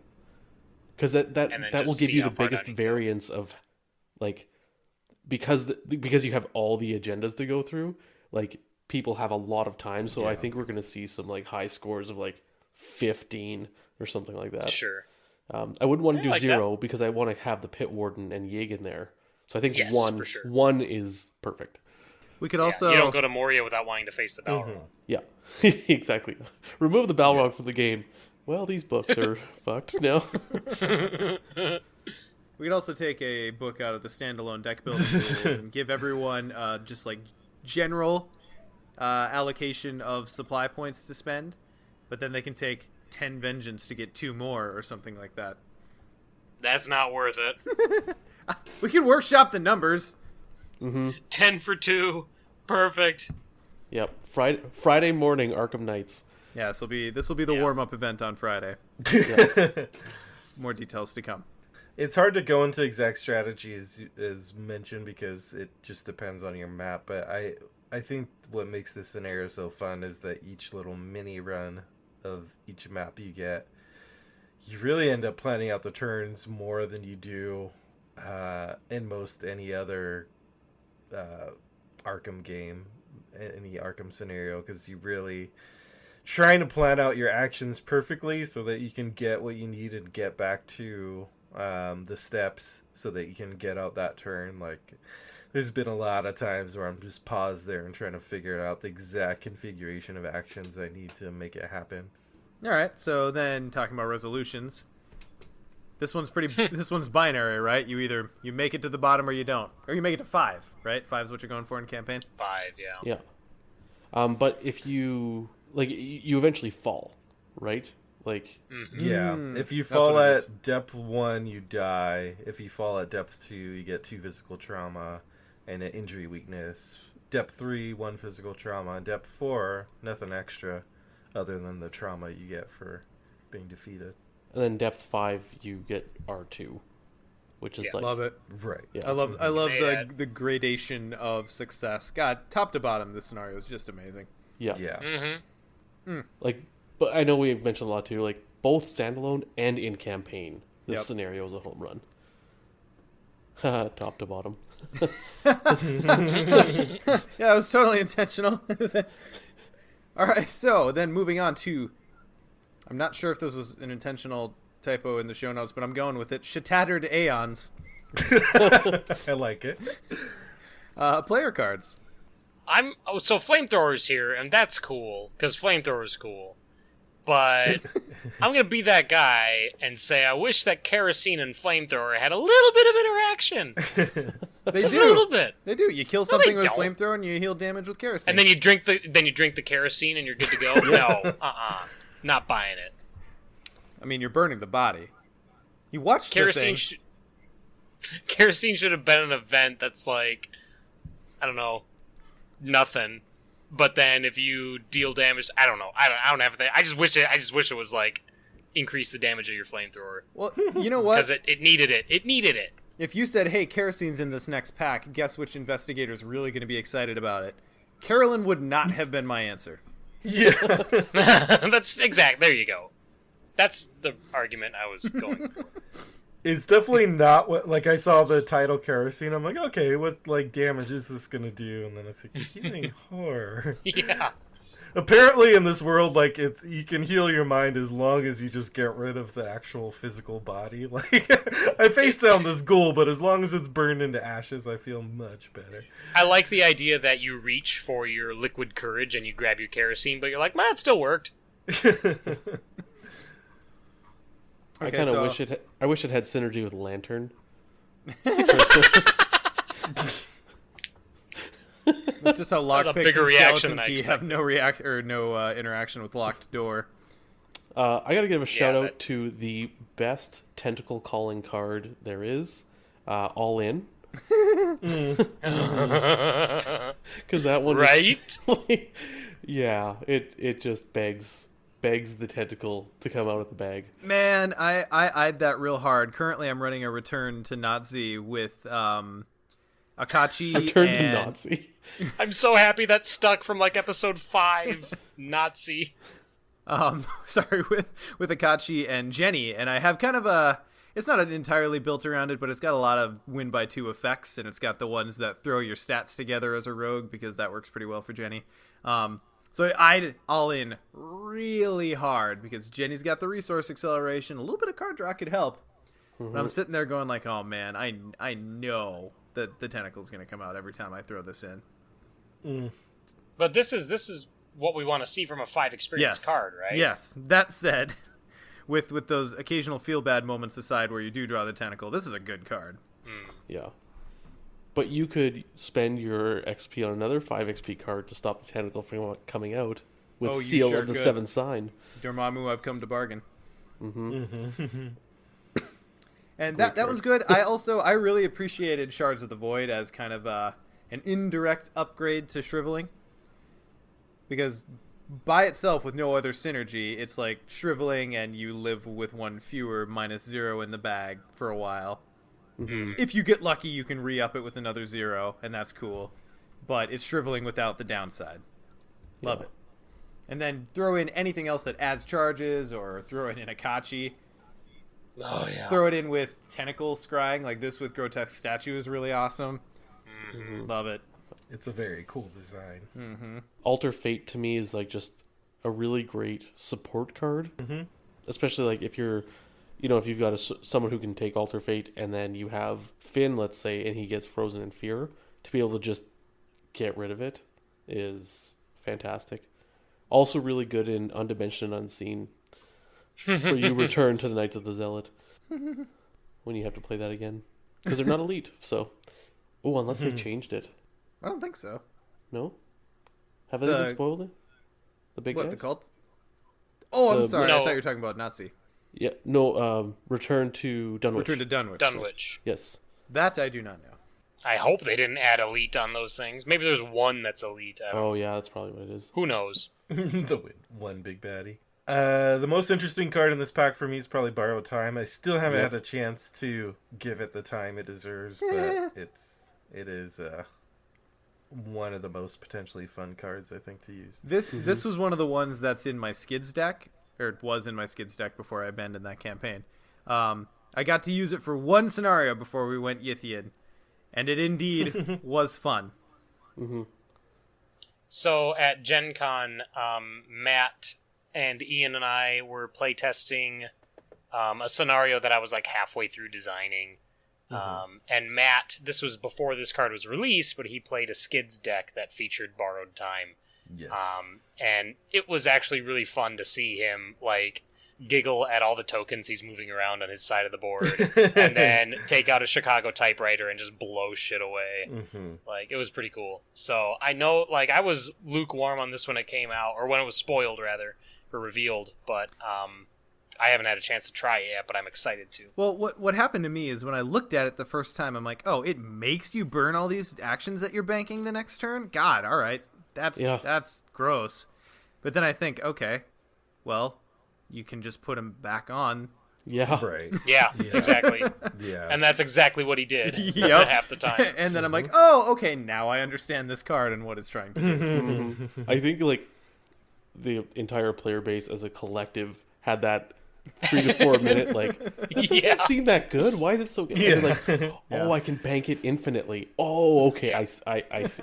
Yeah, that's really because if good. it didn't have that, you'd just be doubling. Like it would be crazy.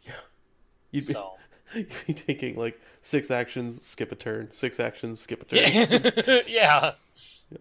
All right, well, then moving to the scenario itself. Setup on this one, there was actually a little bit of carryover from the last one. It's if you have torches, right? The braziers. Mm-hmm.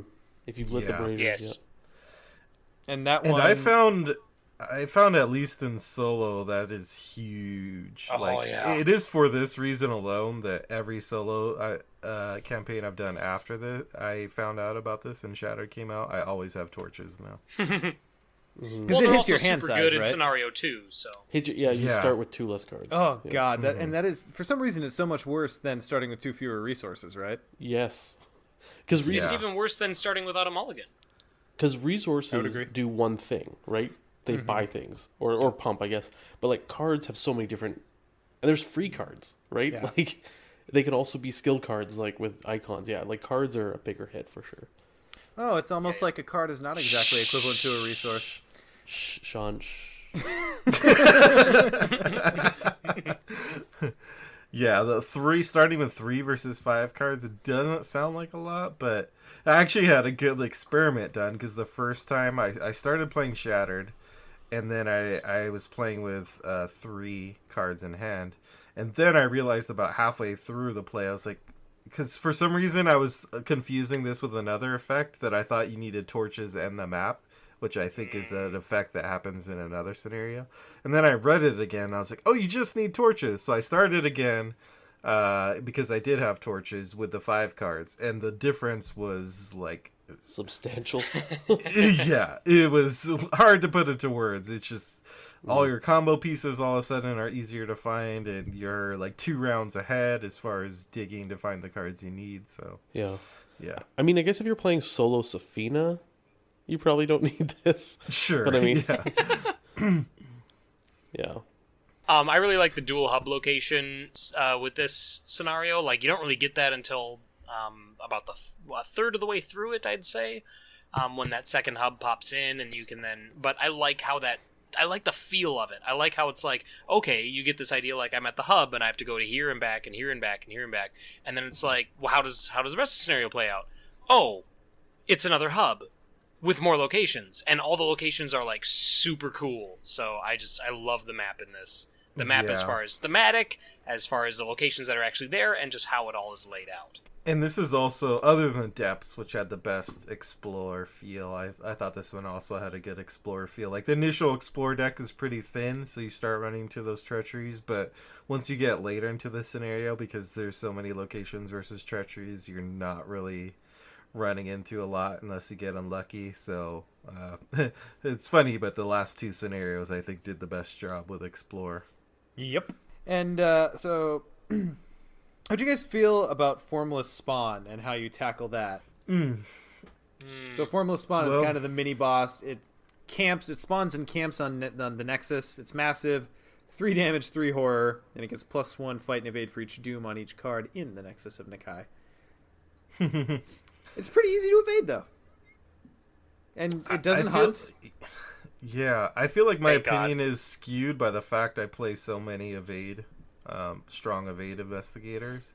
So I just tend to think of this one as like, it's not a big deal. But I imagine if you play like a 1 agility solo investigator, or 2 agility even, it might be a problem. Finally, the dump stat has something to do, right? Took a whole campaign, but Yeah. So, you guys didn't happen to talk about Alejandro and Ichitaka as enemies, did you? Okay. We did not. Not yet. Let's do that.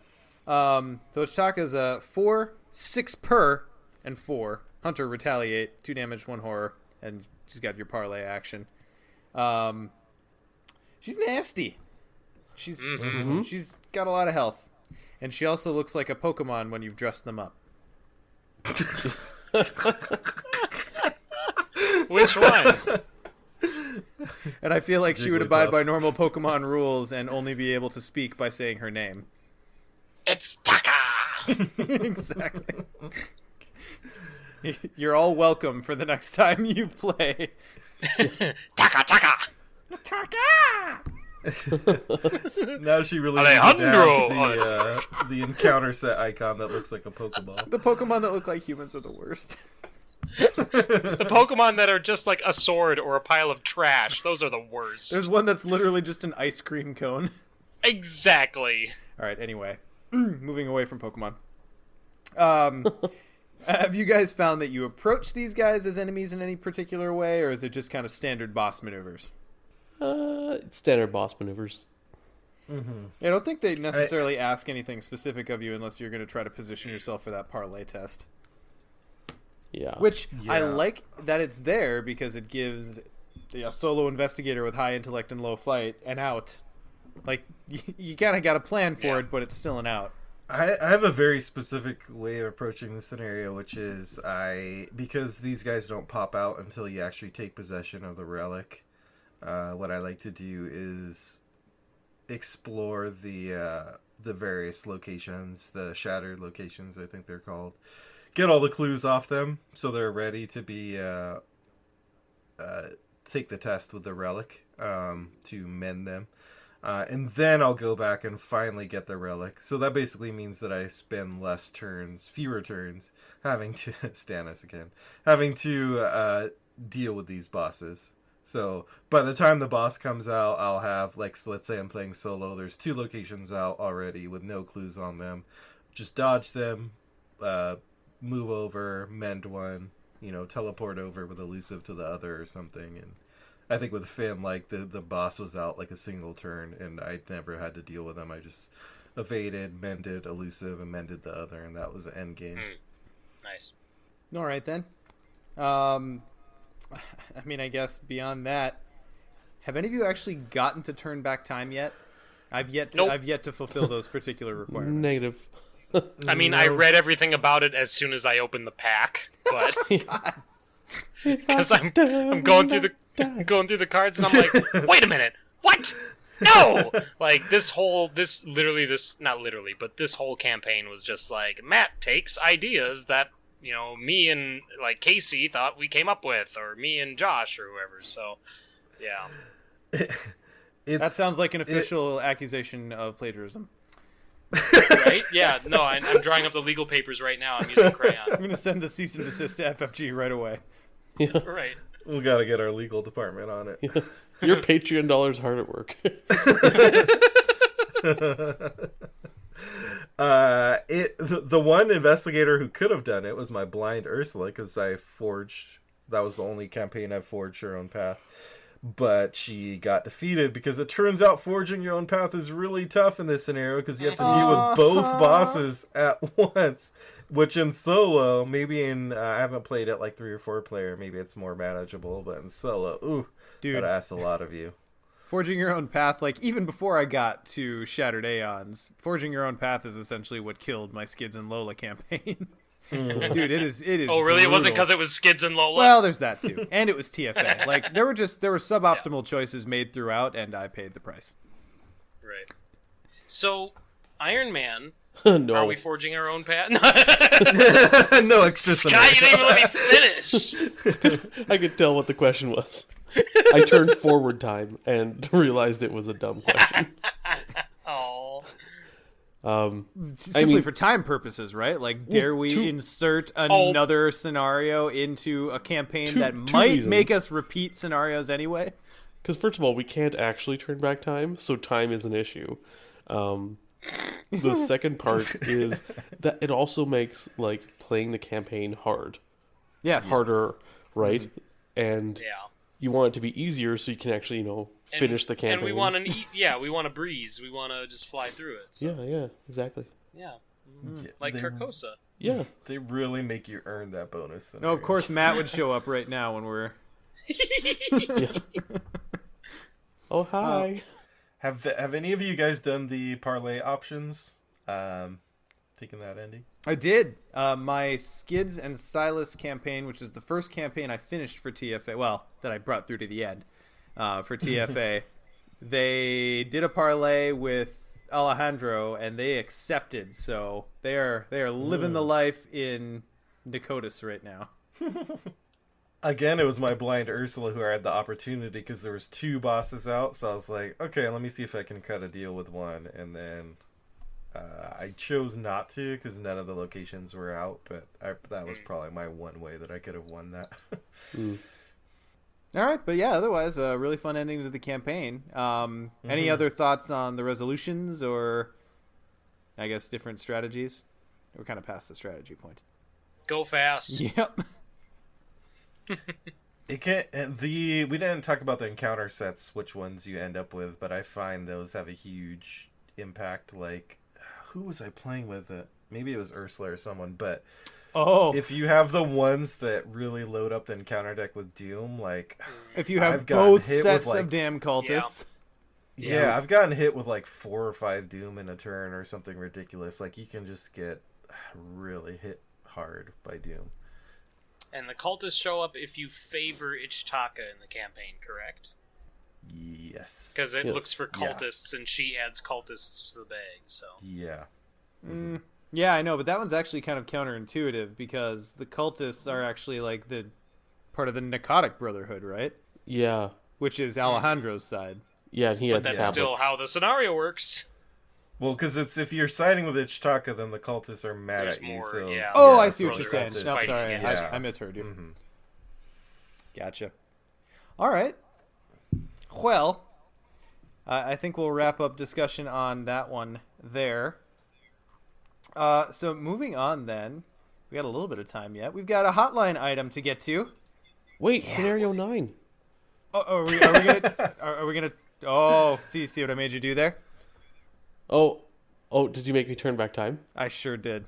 Oh, there we go. Yawn. I don't think we really need to discuss it like much, but I thought we did. The fa- Didn't we? Did anybody play it? No. Yeah, That's the discussion. Yeah, I think The that was fact our I main haven't problem. played it, I don't have anything intelligent. Yig to shows say up. about it. It's bad news. okay, just the idea that this can happen, like, touche, Right. hats off. Thank Yes. you. It's a very cool little secret bonus level if you complete all the right conditions throughout the campaign. Kind of a cool thing. And since it makes things harder, it's kind of a cool thing to, 3 years down the road when eventually TFA has gotten easier to go back to, yeah, I know, but it will. To go back and be like, hey, you know what? I'm going to solo forge my own path right now. Let's do this.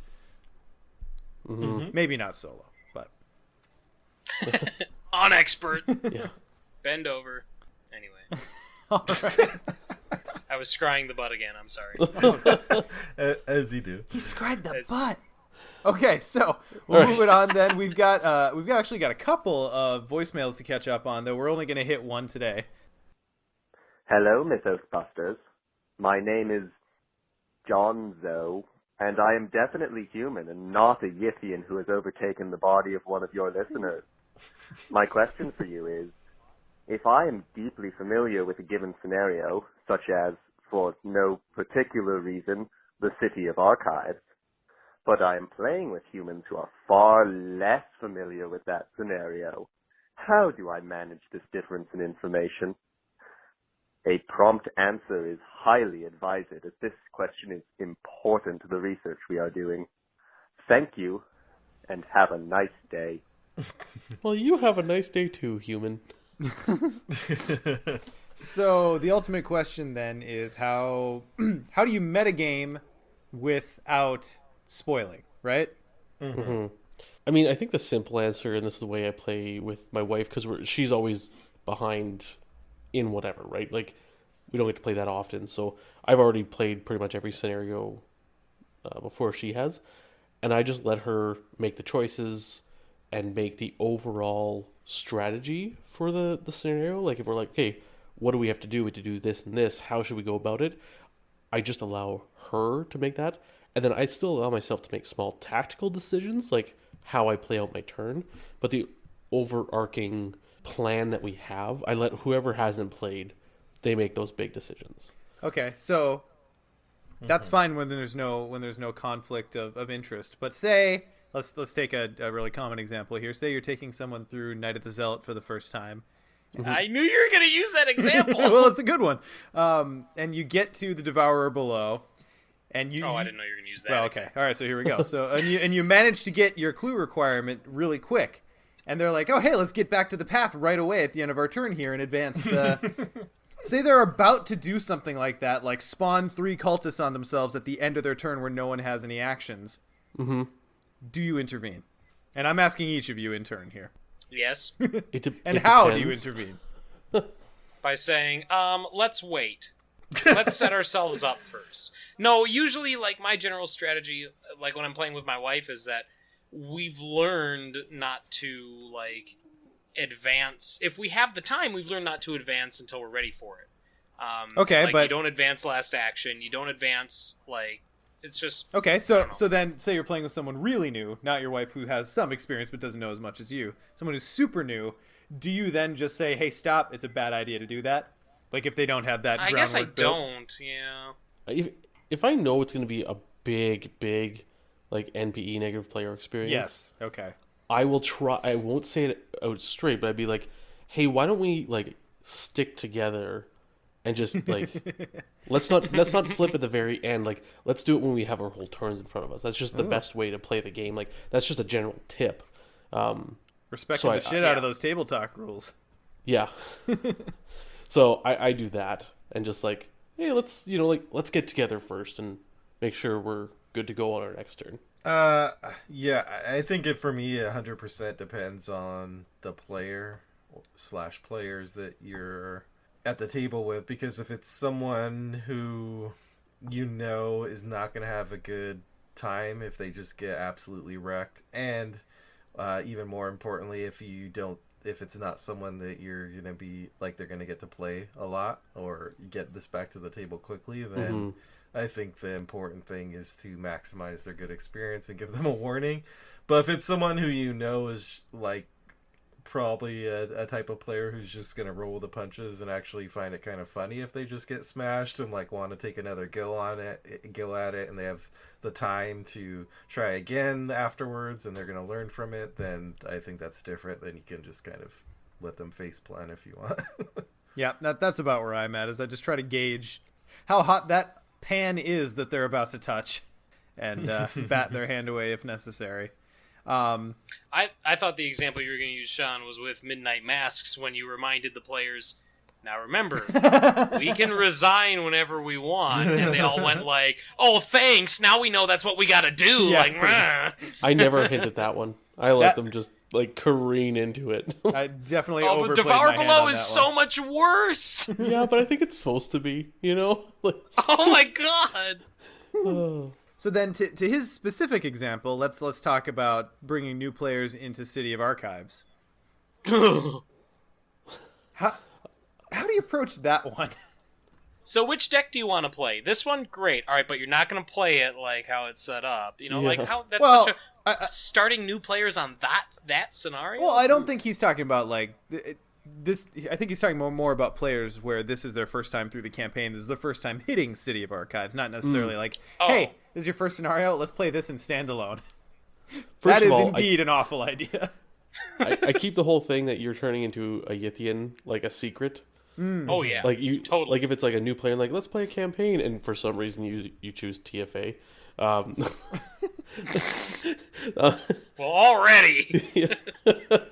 Or like there's a guy at my game store who like doesn't follow FFG news at all, which I don't understand how he does this, but he plays the game and he's like, oh yeah, like let's play TFA. I've been waiting to play a campaign. I'm like, and you know nothing. He's like, yeah. I'm like, okay, this is great. That actually sounds fun to watch the magic happen organically. It's amazing. We're about to play Depths of Yoth very soon. I'm just, yeah. But yeah, I had the exact same thing going through Sea of Archives, and I just didn't say anything. Like, because he has that Like experience. the whole game? No, like, but about how it's kind of like Yeah. Unspeakable Oath, where you have to get all these things, but those things now actually affect the game. Well, and the act card is really good about saying, get as many as you can, or whatever. Like, in my opinion, the act card spells it out for you, like, get all of them. You know what I mean? Like, hey, dummy, these are here for a reason. Yeah. So... Yeah. Okay, so adding one extra layer to it. Say you've decided that you are going to just let them make all their own mistakes, and you're in a multiplayer group. Do you still... And you're all blindfolded. Well, do you still play optimally, or do you go with kind of like the prevailing team spirit? I go team spirit strategically, but tactically with my own. Agreed. So overarching strategy, I let them decide. Like, what's our big goal this turn or next 2 turns? But how I go about doing that, I choose. But you're not going to makes pretend that you know nothing. Right. All right, well, I think we've explored the depths of that question. Yeah. You know what a good example of this is extracurricular activity. Like, are you going to go after the monster or are you going to go after the students? I let them choose, okay, let's kill this thing or let's go after the students, and I choose how I do that. Sure. Yeah. Yeah. That explains it better, I think. Excellent. Or Eric in the I'll see you in hell, I'm out of here. All the best cards. I'm out of here, yeah. So how are we going to do this? Oh, you want to do that? Okay, I'm going to play I'm out of here. Turn And I'll one. let you guys finish the scenario. Yeah. I'll be over here looking at sleeves.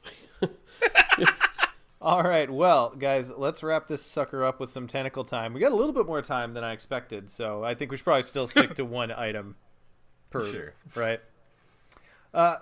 So aside from the holidays, I know that's kind of ravaged our collective free times, but Scott, what else you been up to? So I bought a game on Nintendo Switch, like on their digital store, which I only started like looking into.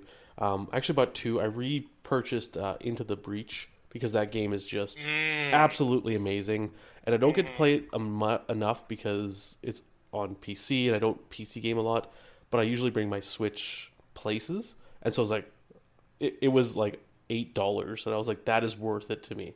But I bought, hold on to your butts, a golf RPG called Golf Story. Golf Story.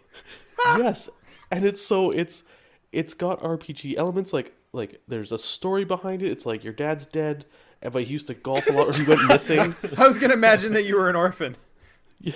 And so you're like trying to discover all this stuff, but then you also play like almost like, do you remember the Flash games you'd play, like the mini putt games on your browser? Oh god, and they're like really simple golf games. Yeah. It's like that, but RPG elements Sounds too. fun. It is surprisingly hilariously fun. That actually does sound fun to me, but Yeah, and like, does your dad possess the spirit of your golf club? Because that would be awesome. Full anime. so I was looking up like the reviews on, like, I was just like, oh, I'm gonna look up all these like indie games or whatever, and I looked up based on star reviews or something, and it was like one of the highest rated games. And I'm like, a golf RPG, what the hell? And so I bought it, and it's great. So yeah, Golf Story on the Switch. Yep, and Into the Breach. If you haven't played Into the Breach, so good. in any format, PC, Switch, whatever, you need to play Into the Breach. If you like turn-based tactical strategy games, like, it's just absolutely amazing. If you ever played Advance Wars on the Game Boys, Yeah. Or their Like- fantasy RPG cousin Fire Emblem, right? maybe, I don't think I've played Fire Emblem, but anyways, Similar. Into the Breach, amazing. Golf Story, weird as hell. All right, Nick, what about you? Mine's not going to be much of a surprise to, I'm going to venture to say 20% of our listening audience right now. That's a stretch. No, we recently opened up our West Marches RPG, our D&D campaign, to the player base, and actually started getting events and sessions scheduled. Matt is one of the DMs and world builders with me as our an IRL theater friend of mine, and an RPG podcaster who runs the podcast Gamers Table, which is a good podcast you should listen to. But yeah, we've had 6 sessions played, and we have, let me check the schedule real quick. 1, 2, 3, 4, 5, 6, 7 sessions scheduled. With the one furthest out being on the 21st. So 7 sessions in 3 weeks, less than 3 weeks, plus the 6 that we already had. It has been, the people that have been active have been super active, and the people that I'm excited to get some more people that haven't played sessions yet into more games and getting more PCs leveled up. They're exploring the world, they're learning tidbits of the lore, and there's even there's elements of this campaign that I didn't expect to be there that are kind of evolving. When I've made it very clear, anybody who's listened to the Mythos Busters episodes, I've said that this is a campaign that the only RP that exists is the RP you bring with you. Like, when we play the game, there's not going to be any RP, and that's still mostly true. But now there's a faction political subplot that's suddenly starting to become a thing. And I didn't expect that to ever happen, and yet I instigated it this morning, and we went with it. And players are forming a guild, and they're playing middle management the RPG, or health insurance, where it's well, if everybody donates such and such amount to the guild, which personally isn't my bag when it comes to D&D, but hey, if the players are doing it, then fine, great, awesome, more power to them. But of the hosts, all 3 of you are players in it, and Ian is the only one that's actually played in a session so far, and Sean and Ian are going to be playing in a session tomorrow night. But Ian, I know that you have that on your Tentacle Time, so I'm going to segue right into your experience with it as a player. Yeah, I'm dogpiling on the West Marchers for my Tentacle Time as well. Yeah, I mentioned before that I love RPGs, but I've had not a lot of opportunity to play, especially since I moved away from my old in-person D&D group.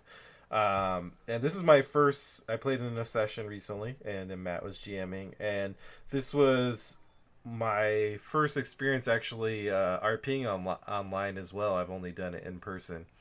And of course, nothing can ever replace in person, but I was surprised how fun it was still. It really kickstarted my love for D&D once again, and finding myself over the past few days rifling through my player's handbook and plotting out my advances and all that.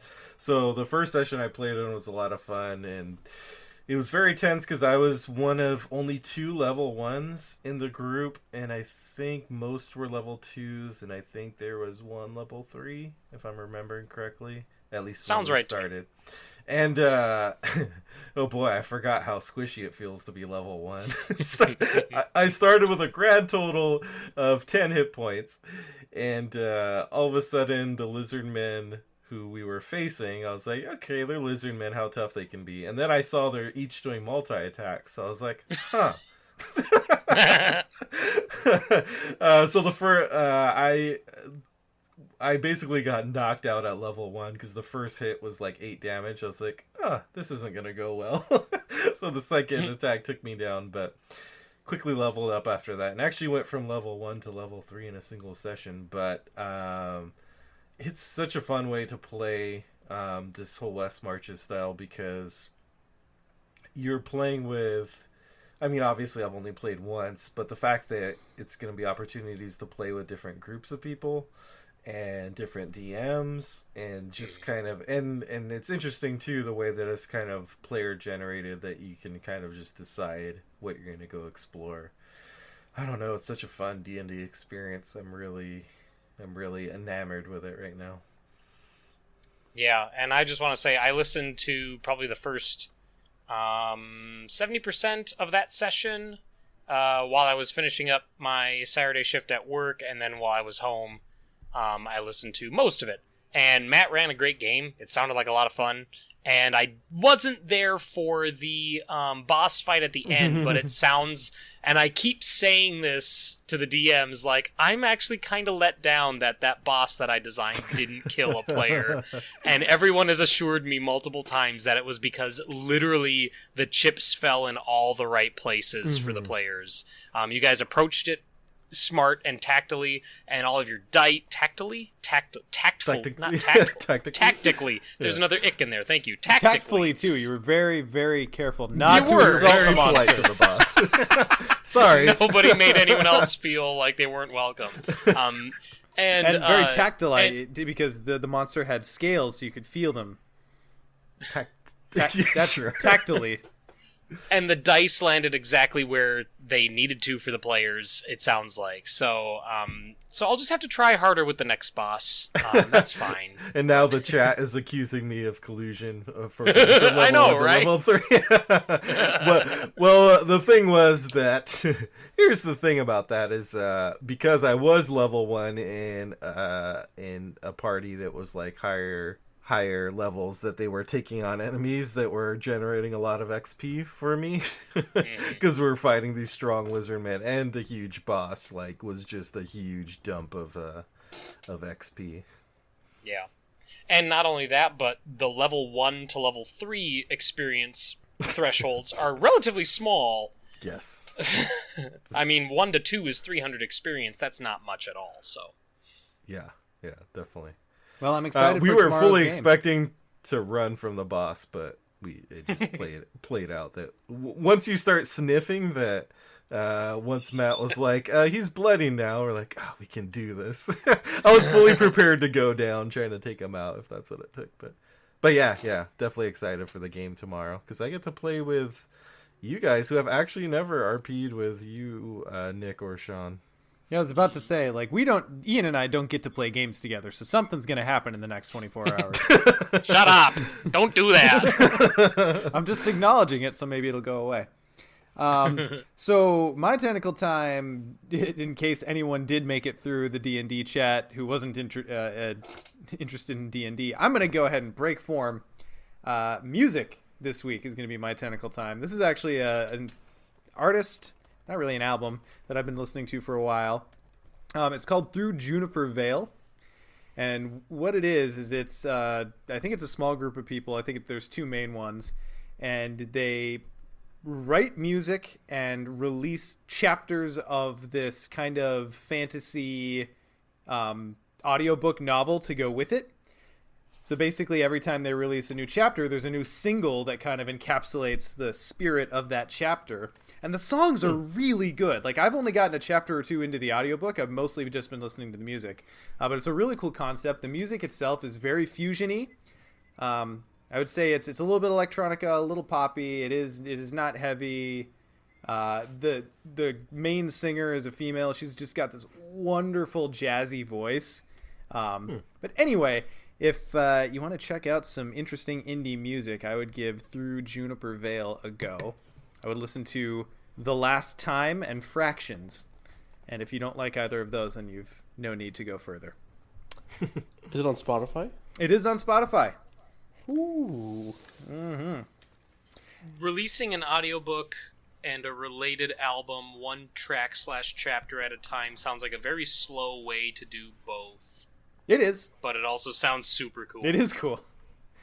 Well, like I said, I can't speak very far to the audiobook. I listened to a couple chapters, and my appetite for podcasts and stuff where I have to pay attention actually diminished in the last year or so, which is kind of why I fell behind and just started listening to the music.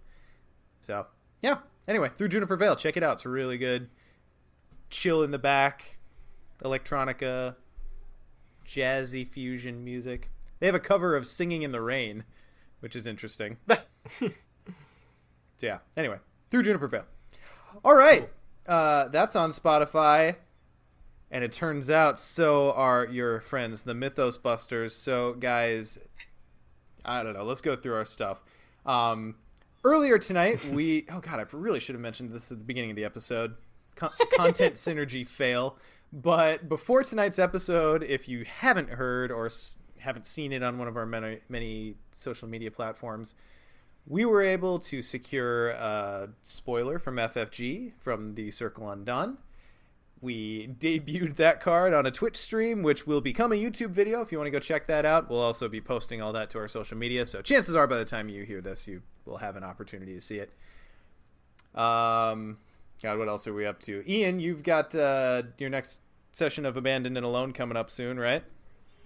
Yeah, should be next week, hopefully. So probably whenever people are listening to this, it should be coming up sometime. But gonna be doing a deck building episode for reasons that you're familiar with if you've been keeping up with Abandoned and Alone series. I'm so excited to see what you do with solo Carolyn in Carcosa. So am I. / horrified. Yeah, also horrified on your behalf.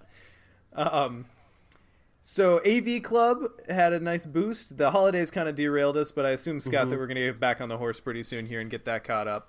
That's the plan. I was actually going to do a big one right before the holidays, and then I got like a combination of influenza and tonsillitis, both of which are not great for podcasting. No, separately awful. Yeah, separately awful, together terabad. So that threw me for a loop. So I'm hoping... I think the other thing that killed our morale on it is we actually did a couple of the Forgotten Age reviews for, 2 or 3 classes? 2 classes, yeah. 2 classes, and then by diffusion of responsibility, no one bothered to export those videos, so we lost them. Yeah, so we did 2 and netted 0. And I agree, Stokes sounds like Sean's fault. Absolutely, 100%. It absolutely always. is my fault, and it's also Scott's fault, and it's also, well, it's a little bit less Ian and Nick's fault. It's mostly on us. Well, I think Nick was on there, so let's just blame him. Sure. Aw, Yeah, okay. I was like, I get out scot-free. But I'm Scott not doesn't free. get out Anyways. scot-free. Nope. So But Nicholas Scott does. yeah, so I plan to hit him hard. Like I'm still slightly sick, but they're coming. Sure. As well. That was not a confident sure. No, I mean, at this point, coming. I'm like, Yeah, yeah, yeah. If you say so. we'll take them as they come. God, what else? Oh, yeah, okay, so I will always remind everyone that if you want to leave us a 5-star review on iTunes and leave an impression, we've got one to catch up on, which I'll actually prepare for next time. Call us with comments or questions on the Mythos Busters hotline at 203-493-6984. That's 203-493-MYTH. Check us out on Twitter. Got Instagram at The Mythos Busters. Facebook. YouTube. Twitch. And you can always check the show notes for all of these links. Yes! There we go. All right. So, thanks everyone for joining us for episode 51 of Mythos Busters. We will catch you for 52.